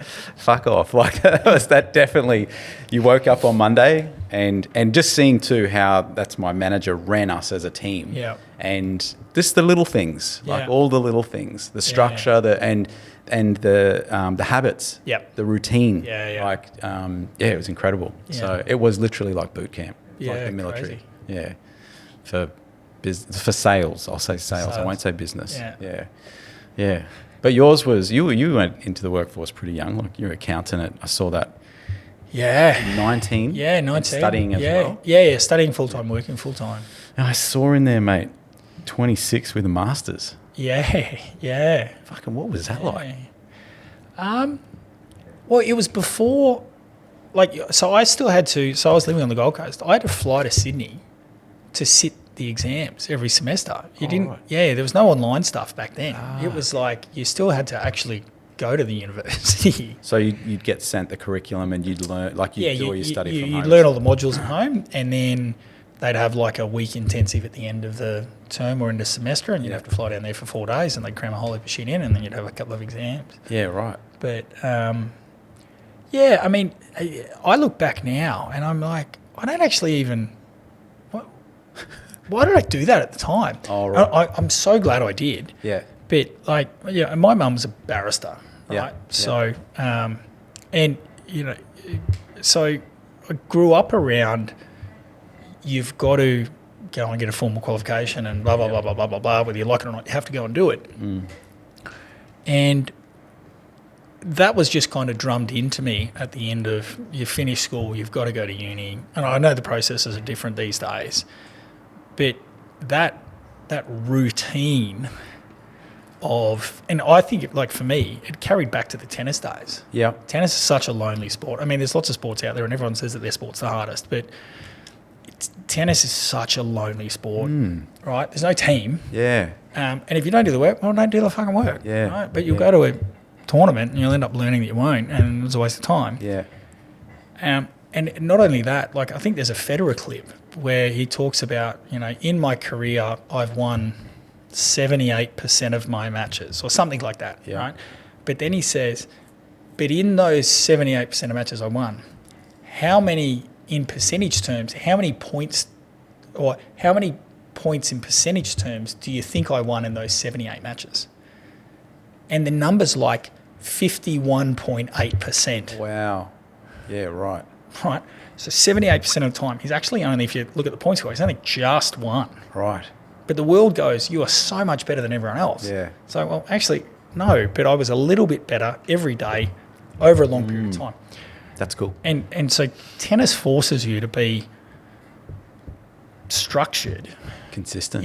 Really. Yeah, absolutely. And so with that coupled with a mum who's a hard ass, it just kind of, it naturally flowed into, you've got to go to uni, you've got to go and get a job. And then as I kind of finished studying in an undergraduate sense, I was just like, I need to keep doing this now. I don't know why, but I just need to keep doing it. And it was kind of one of the partners that I was very fortunate to kind of have him tuck me under my wing at a young age. So my entering the workforce experience was really good because I had people I really looked up to, and they were studying it at the same time. So here's a bloke who's 45, and I'm around his place on the weekend with his wife, and she's like, "Who the fuck is this little upstart? Why is he studying the shit you're studying?" And so it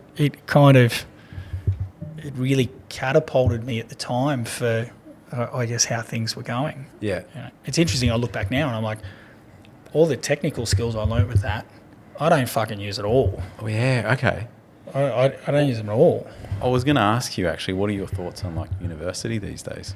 Yeah, this is a rabbit hole.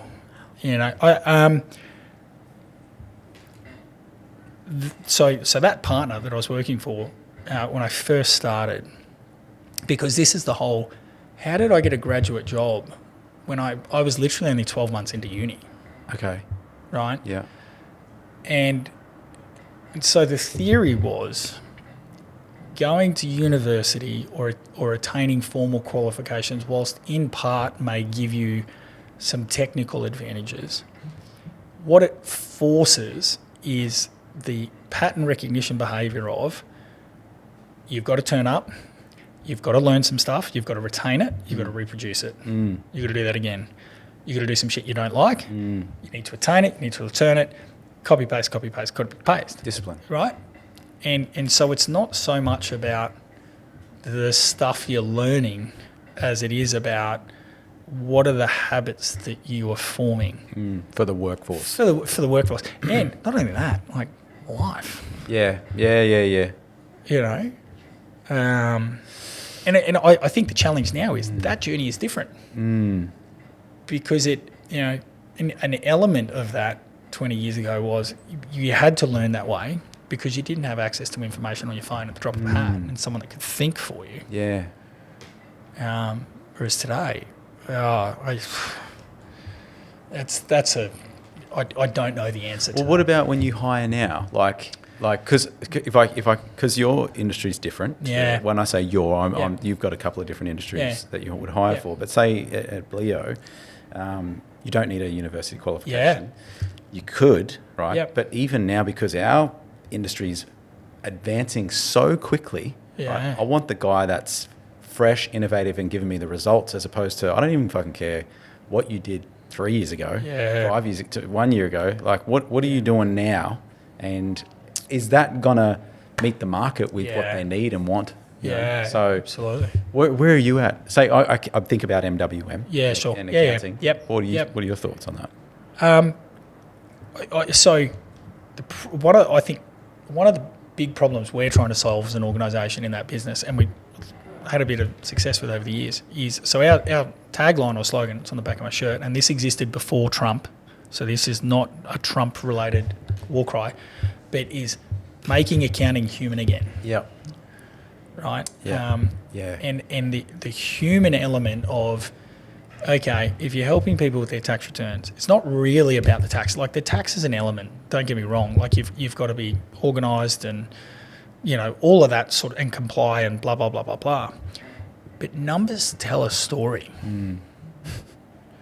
Right? And what sits behind the numbers is a lot of pain or emotion or joy or hard work or, maybe people not wanting to confront their demons or like whatever it is. Yeah.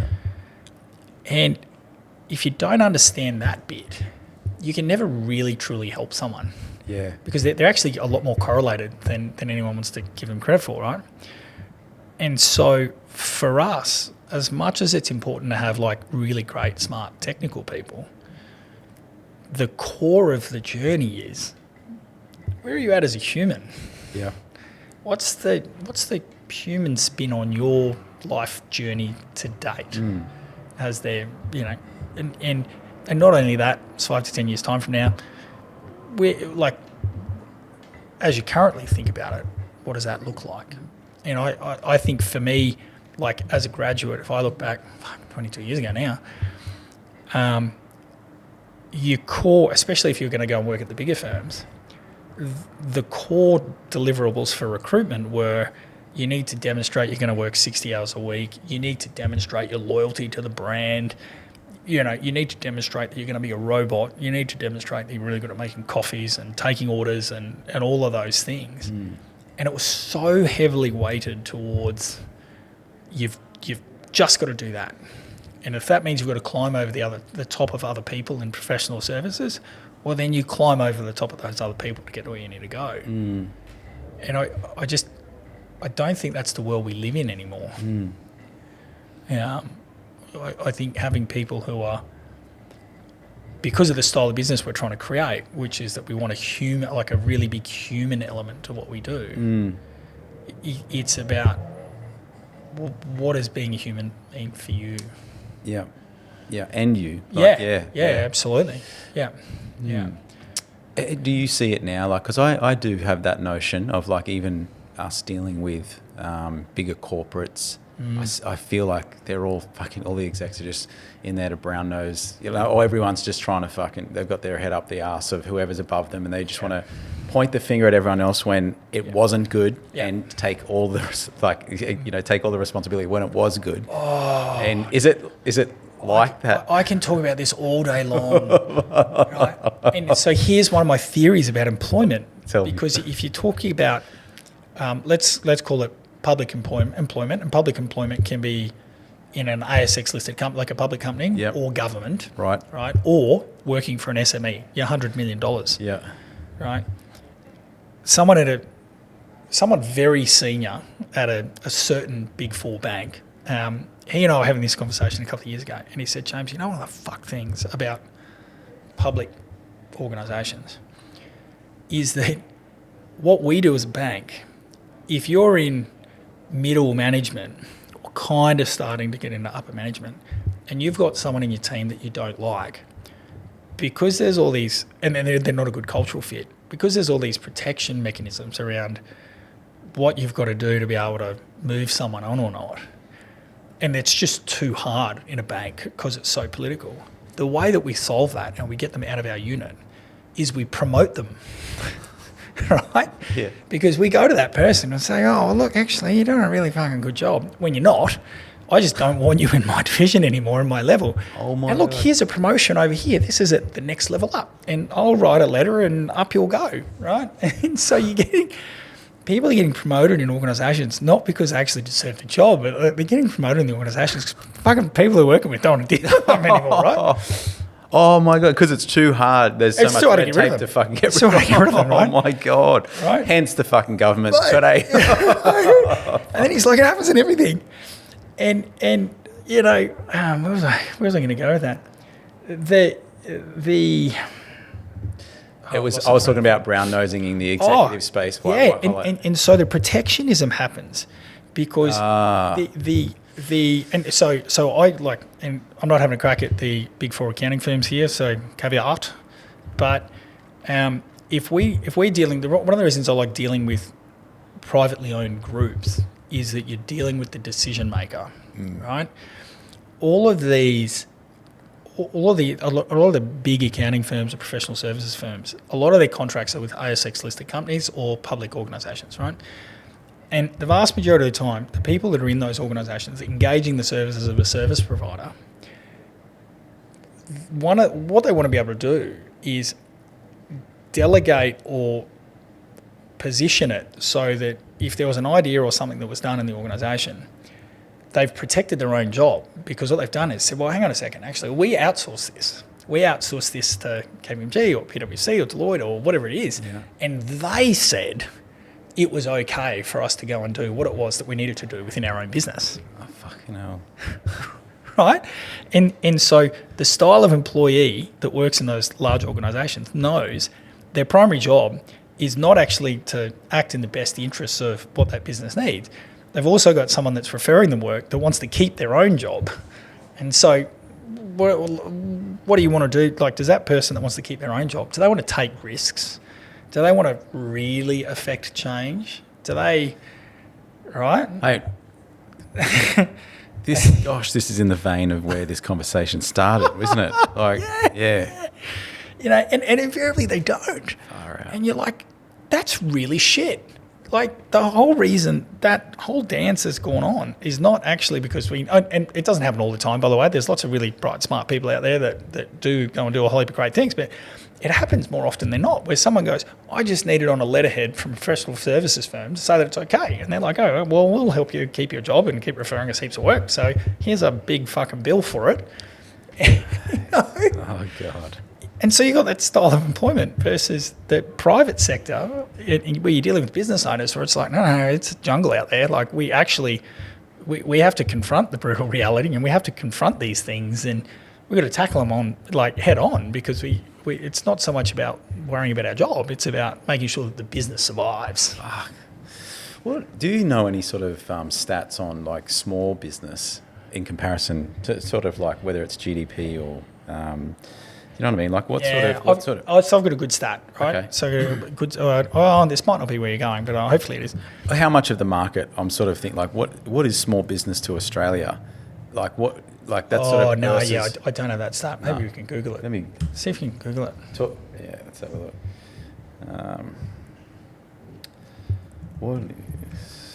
What's my question? So, what is the percentage of small business GDP? Yeah, it's a GDP. Versus Publicly listed or government organisations. Fuck, I'm interested to know this now. Sorry for my typing. Need quite a keys, don't I? God, your office must fucking blow up, mate. I know in here I yell at people. Yeah. Stop fucking typing so loud. Jeez. Get that boy quite a keyboard. 1 second, mate. What is the percentage of small business GDP versus publicly listed / government organisation in Oz? All right. How are you doing with time? I'm good. Yeah, you're right? Yeah, I'm really good. Okay, here is a clean functional breakdown of which are after the numbers you can confidently use. Small business media. Come on, just give it to me, mate. So small business under 20 employees contribute to roughly 32 to 33% of Australia's GDP. Wow. So that is about 590 billion annually. Yep.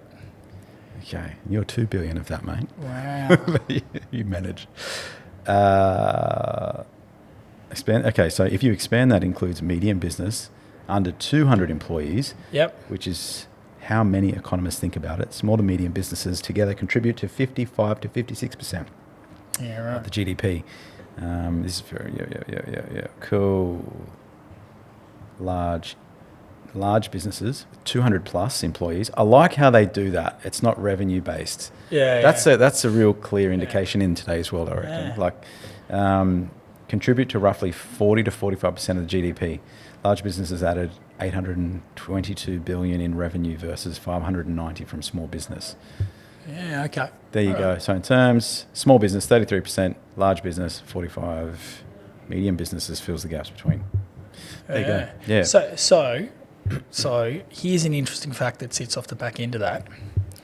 There are 2.6 million ABNs in Australia. Yeah. Right? Of those 2.6 million, less than 7% of those have a turnover of greater than $2 million.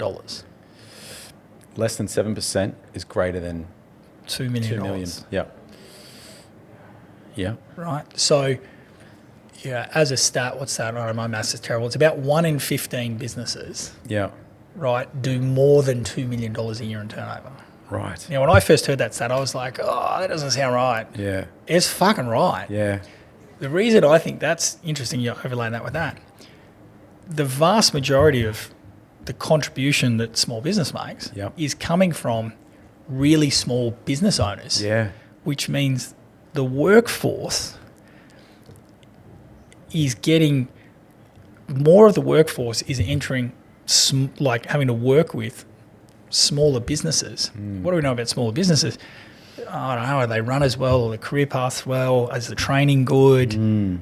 Like, what's the training ground like? If that's a large part of the employer base, maybe we haven't got the training element right because so many people are in that space and having all these experiences that doesn't make employment feel great. Yeah, and that first time experience, yeah. First time experience. Ooh, that's cool. Yeah, I hear you, mate. Good, interesting topic. It reminds me, when you were talking before about first time experience, I let a young lad go from here, and for the reasons you'd never really think about, but it sort of serves this topic well. It's because this was his first job. Yeah. And in my opinion, he walked into a fucking gold mine. So easy, so cool, so fun, everything.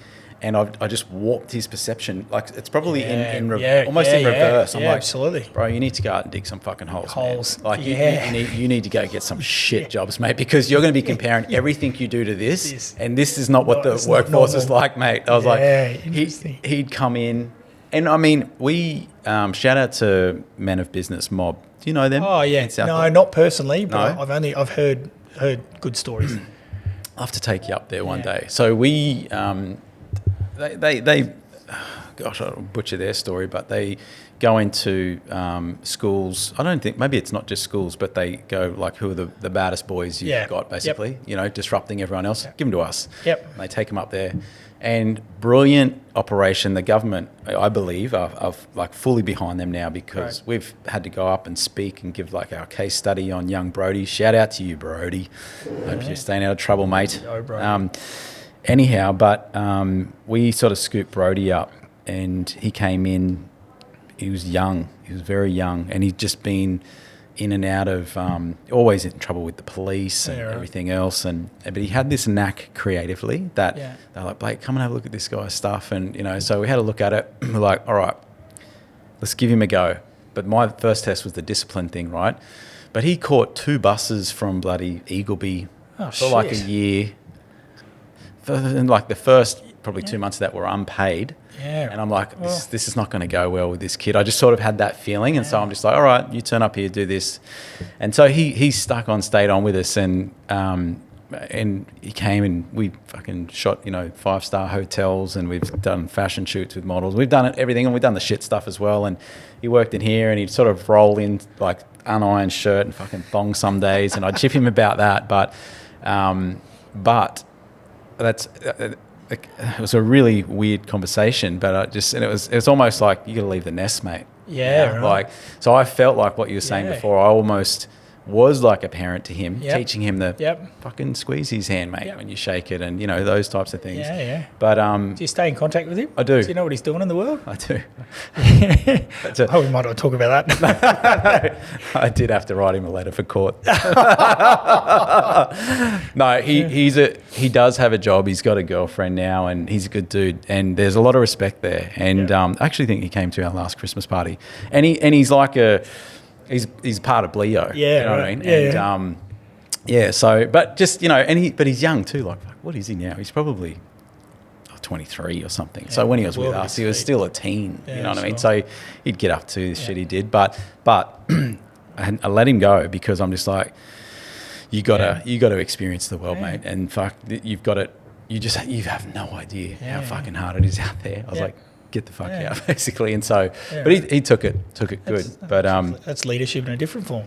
It was weird, that one. It was an interesting conversation, but it's good. It is good now, and loves his job now. Yeah. And still keep in touch. He might be back. Maybe. And I did say that to him. Yeah. I was like, it's like you think about becoming a man too. Yeah. Right? And you look at most cultures. Yeah.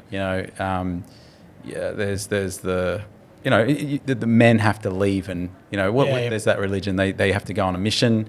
In Aboriginal culture, it's go walk about. Yep. Find yourself. Face fear. Yep. Right.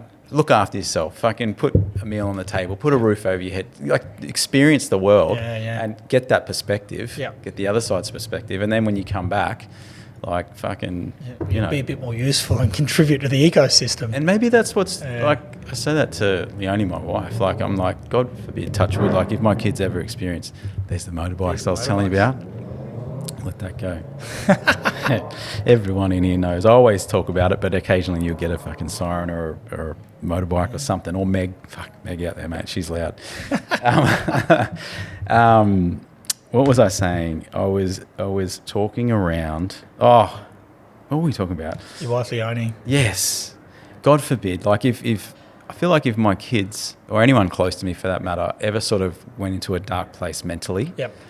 I think I'd just have to pick them up and take them to a place like where she's from, like Vanuatu, and just fucking dump them in a village. Yeah, interesting. And just go, just like Yeah. look at what you've got Yeah. versus this. These Yeah. people are happy. Yeah. Like, and I just feel like that radical fucking perspective Yep. would have to shift your perception, Yeah. right? Yeah. It'd have to. So, anyhow, mate. Yeah. How we You've get also that got the ability to shift that yourself pretty quickly as well. Yeah, but I think only you've experienced it, right? Yeah. That's who was there was a Jordan Peterson. I saw a video the other day that you bring him up. He was interviewing someone, and he's like, "What's the most profound life experience you've ever had?" And he was a Navy SEAL, and he's like, "Oh, back when I did the training." Yeah. Had you seen this? This one? is I think Sean Ryan. Must have been. Yeah, it's Sean Ryan. And he goes, "Oh, that's interesting." So like, they're one of the most profound, life-changing events that's ever happened in your life. He goes, "Was that hard?" It's the fucking hardest thing I've ever done. He goes, "Oh, that's interesting." And it's like the hardest experience you've ever had has just become like the most important thing you've ever done. Yeah, absolutely. And I think that's what we're talking about. Yeah, absolutely. Yep, bang on. Yeah, and that's probably what the younger generation what we started aren't exposed to not enough. Exposed to it anymore. Not in the same way.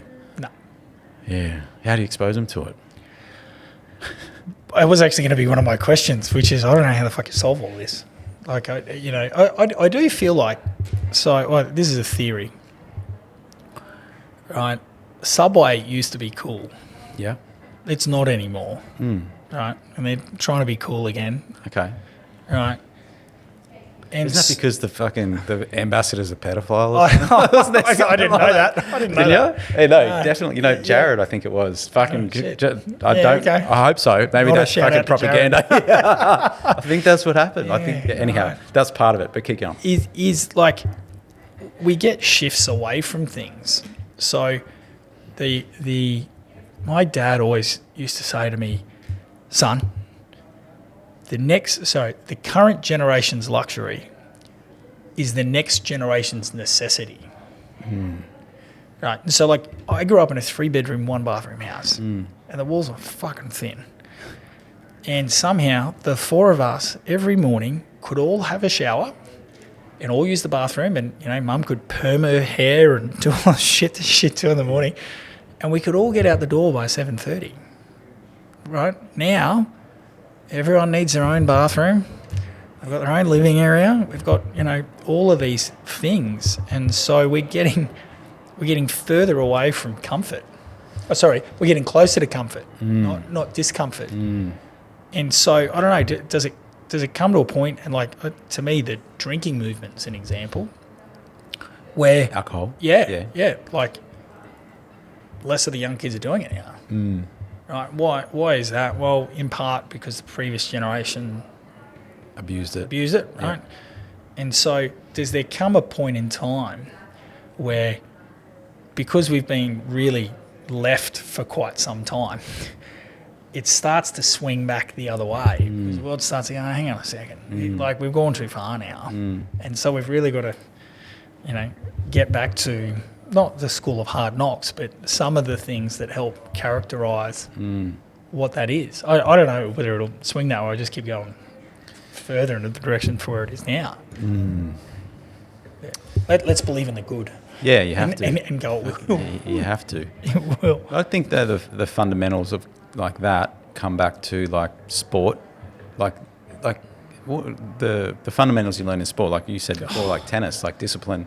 Like, so you sort of got it, you got a bit of resilience there, then uni, and then, and you just sort of carry that through. Absolutely. And I don't know if that leads back to what I was saying before, like with my kids, it's like, no, like, I mean, there has to come a point in time. It's like, no. Fucking stick at it. Yeah. It's fucking life. Just Yep. everything's not good all the time. Yep. Like, but if you do that every day, when you finish, Yep. like, and that's a tricky thing too, because I know with Teal, my son, he doesn't feel like he's improving, and he's young, Yeah, but I yeah. can see it. Yep. I'm like, no, mate, like, did you fucking notice how you like did that and this and that and because he's doing it all the time. Yeah, sure. But it's an interesting one when you're young, Yeah. and seeing it now, like as a parent, and but being hard with discipline, Yeah. but still having the balance of Absolutely. being Yeah. dad and being Yeah. fun, happy, good dad. Yeah. So, Have you heard of the rule of thirds? oh yeah, but tell me again. So a third of the time, life needs to be really good Yeah. and really joyous, and you know, enjoy a lot of things and blah blah blah blah blah. A third of the time, you're kind of in the middle, so it's not really great, it's not really bad. And a third of the time, it needs to be really difficult.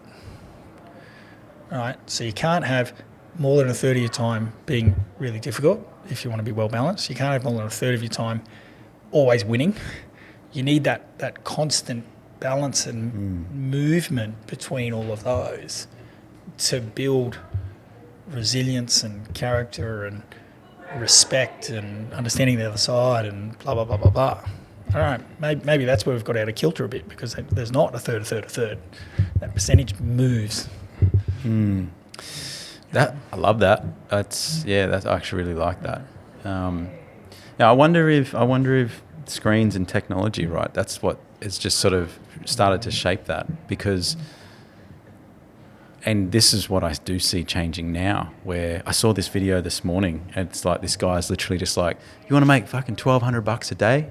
And he was a builder, and he's just like, you take a hammer like this. He was a stonemason. He goes, you get this hammer, you get this rock, and he goes from there to there, and it fucking wasn't far. I think it was 5 meters. He goes, if you can fucking break these things up, glue them to the wall, take it from there to there, in one day, $1,200. And then the clip just finished, and I was just like, fuck me, like holy shit,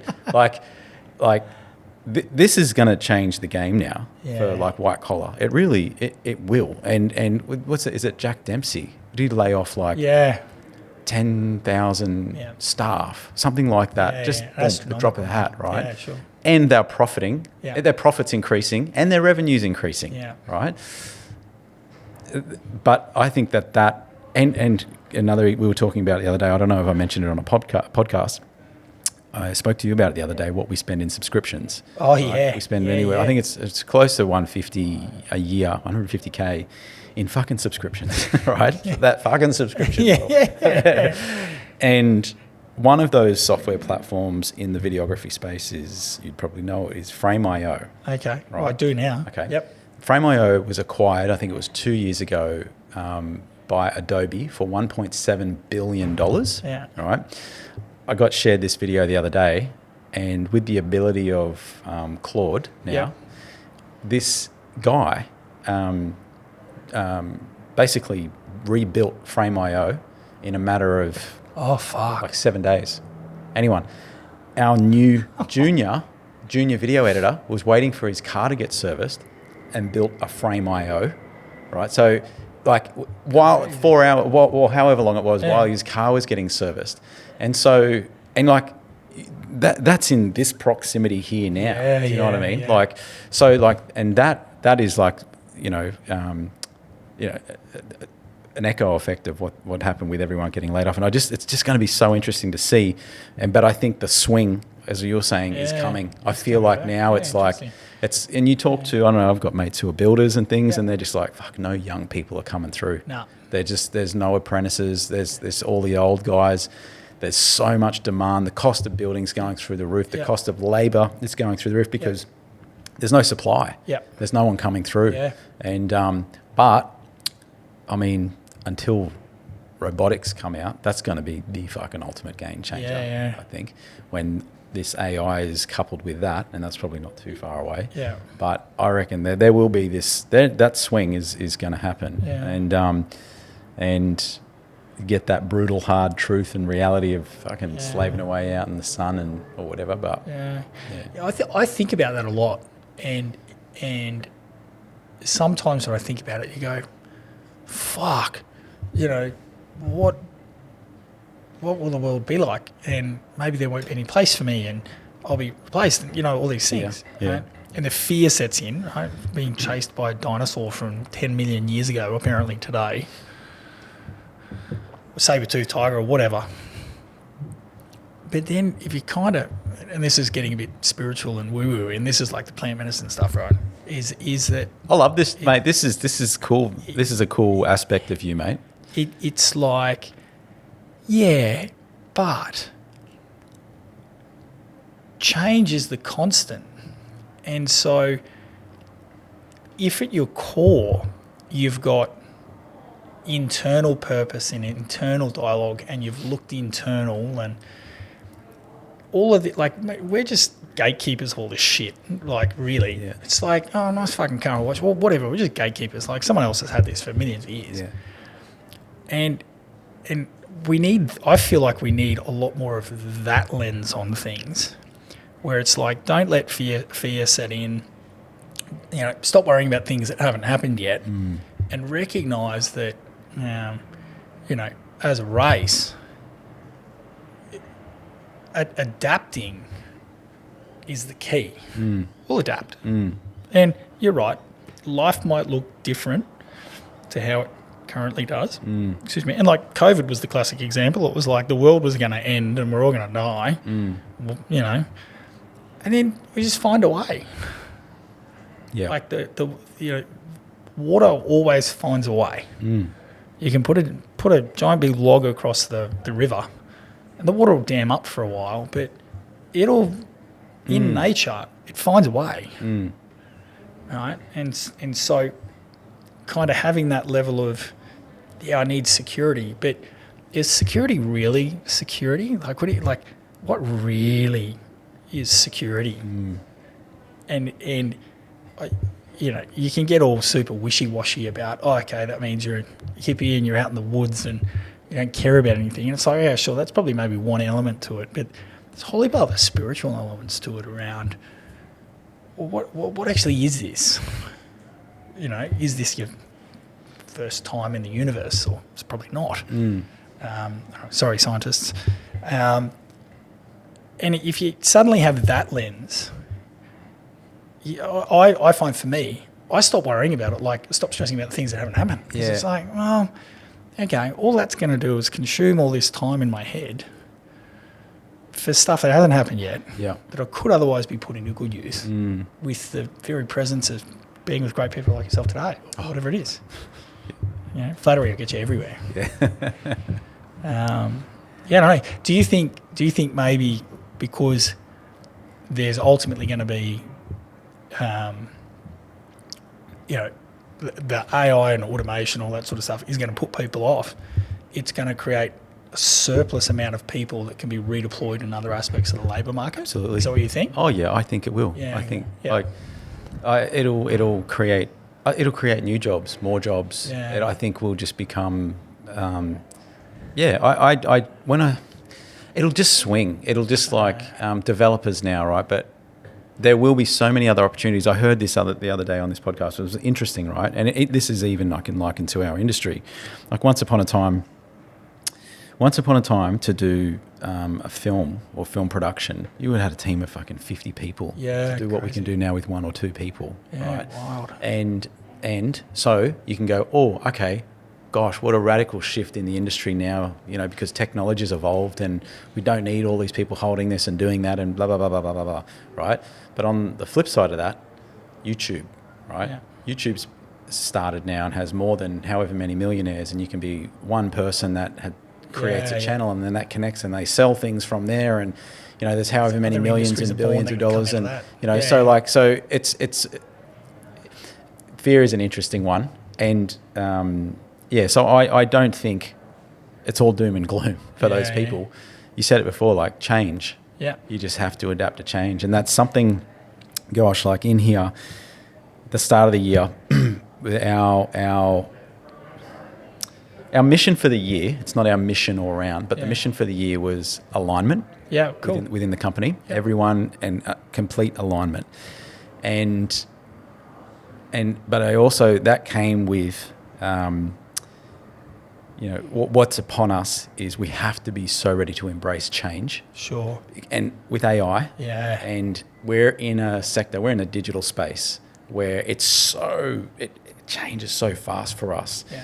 And so we do have a strategy to move with it. But gosh, change. Like I know, for example, and it's happened, what are we, April? Are we still April? Yep. Yeah. Something like that. We were gearing up to go down on this particular platform and do things a certain way. We had a couple of hires in place that we literally took through a hiring process, shortlisted. They were going to come on and carry out a process to sort of fulfill the need of this particular system where we were moving. But we literally jumped straight over that because the advancements in technology and AI, we sort of skipped it 2 phases. And I had to have the meeting with them. I just go, look, yeah, I know we had this chat, you're shortlisted.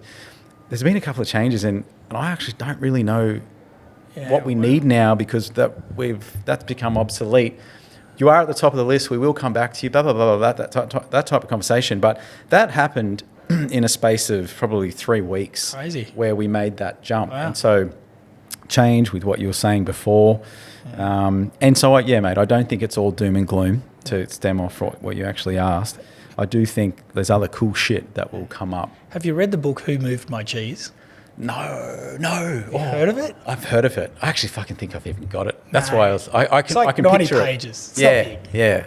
Yeah. All right. Matt, it's amazing. I think it was literally, oh fuck, I don't know, I'm going to say it was written in the 70s or 80s or something. Yeah. And there's like 5 mice, itchy, scratchy, sniff, lazy and something else, Yeah. right? And they basically all represent different personality types. Okay. And the mice, the moral of the story is all 5 of the mice go into the maze every day. And because they're mice, they've worked out where the cheese is. Yeah. And so every day they can enter the maze, find the cheese, nibble on the cheese, and then they go home. Right. All right, enter the maze, nibble on the cheese. And one day, all 5 of the mice go in there, and there's no more fucking cheese Okay. because they've eaten it all. Yeah. And these 5 different personality types then react differently. Right. So one is the woe is me, this was always going to happen and doom and gloom. Another one's like, this is the most exciting thing ever. We're going to go and find all this cheese, And the next one's like, what is the meaning of life? And it literally, it just talks about, as humans, the concept of change isn't something that we're super, super comfortable with as a race. Well, maybe in Australia, maybe overseas it's a bit different, coming back to the different cultures around the world, right? And you look at some of the super resilient countries, like especially Eastern Europe, they're just fucking hard and resilient. Yeah. But who moved my cheese? I'll check that one out. It's a ripper. As you were talking before, yeah. Oh, fuck. What? Nah, we clocked over 2 hours, mate. Oh, holy shit. Yeah. There you go. Sorry. I was going to say, you did make me think of, there was 2 books when you were speaking before, and when you sort of went more into the spiritual tangent, and it made me think of the importance of connecting with nature. Fuck yeah. Right? And there's books, and I think they were written in the 60s or something by, who's a zoologist. His name was Desmond Morris. Have you ever? No. There's the Naked Ape and there's Human Zoo. Yeah, I've heard of these. Yeah. Goes down the road of we're building our own confinement, like our concrete jungle has become our own confinement, like we're trapped in a zoo. And so our behavioural patterns, they're just different. They're just so different. And, all the things I think we touched on in this podcast today are like fear, change, expectation, so many things that we're subject to.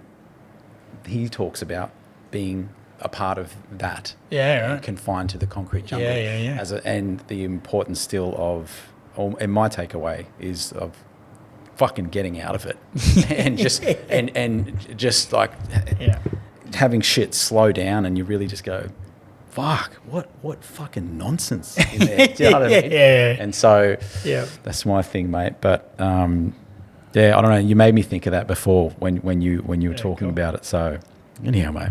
Yeah. Love it. What do you reckon, mate? You got anything else you want to talk about? No, not really. I'd It's fucking- cool. I'd I lo- love this shit. Do you? We need to do more of it. That was cool. That was good. That was good. Yeah. Mate. Yeah.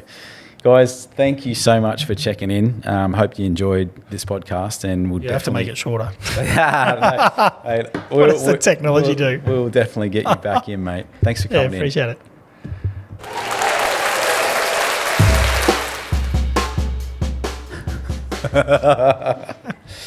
That's cool. Cool. Fuck, yeah, mate. That was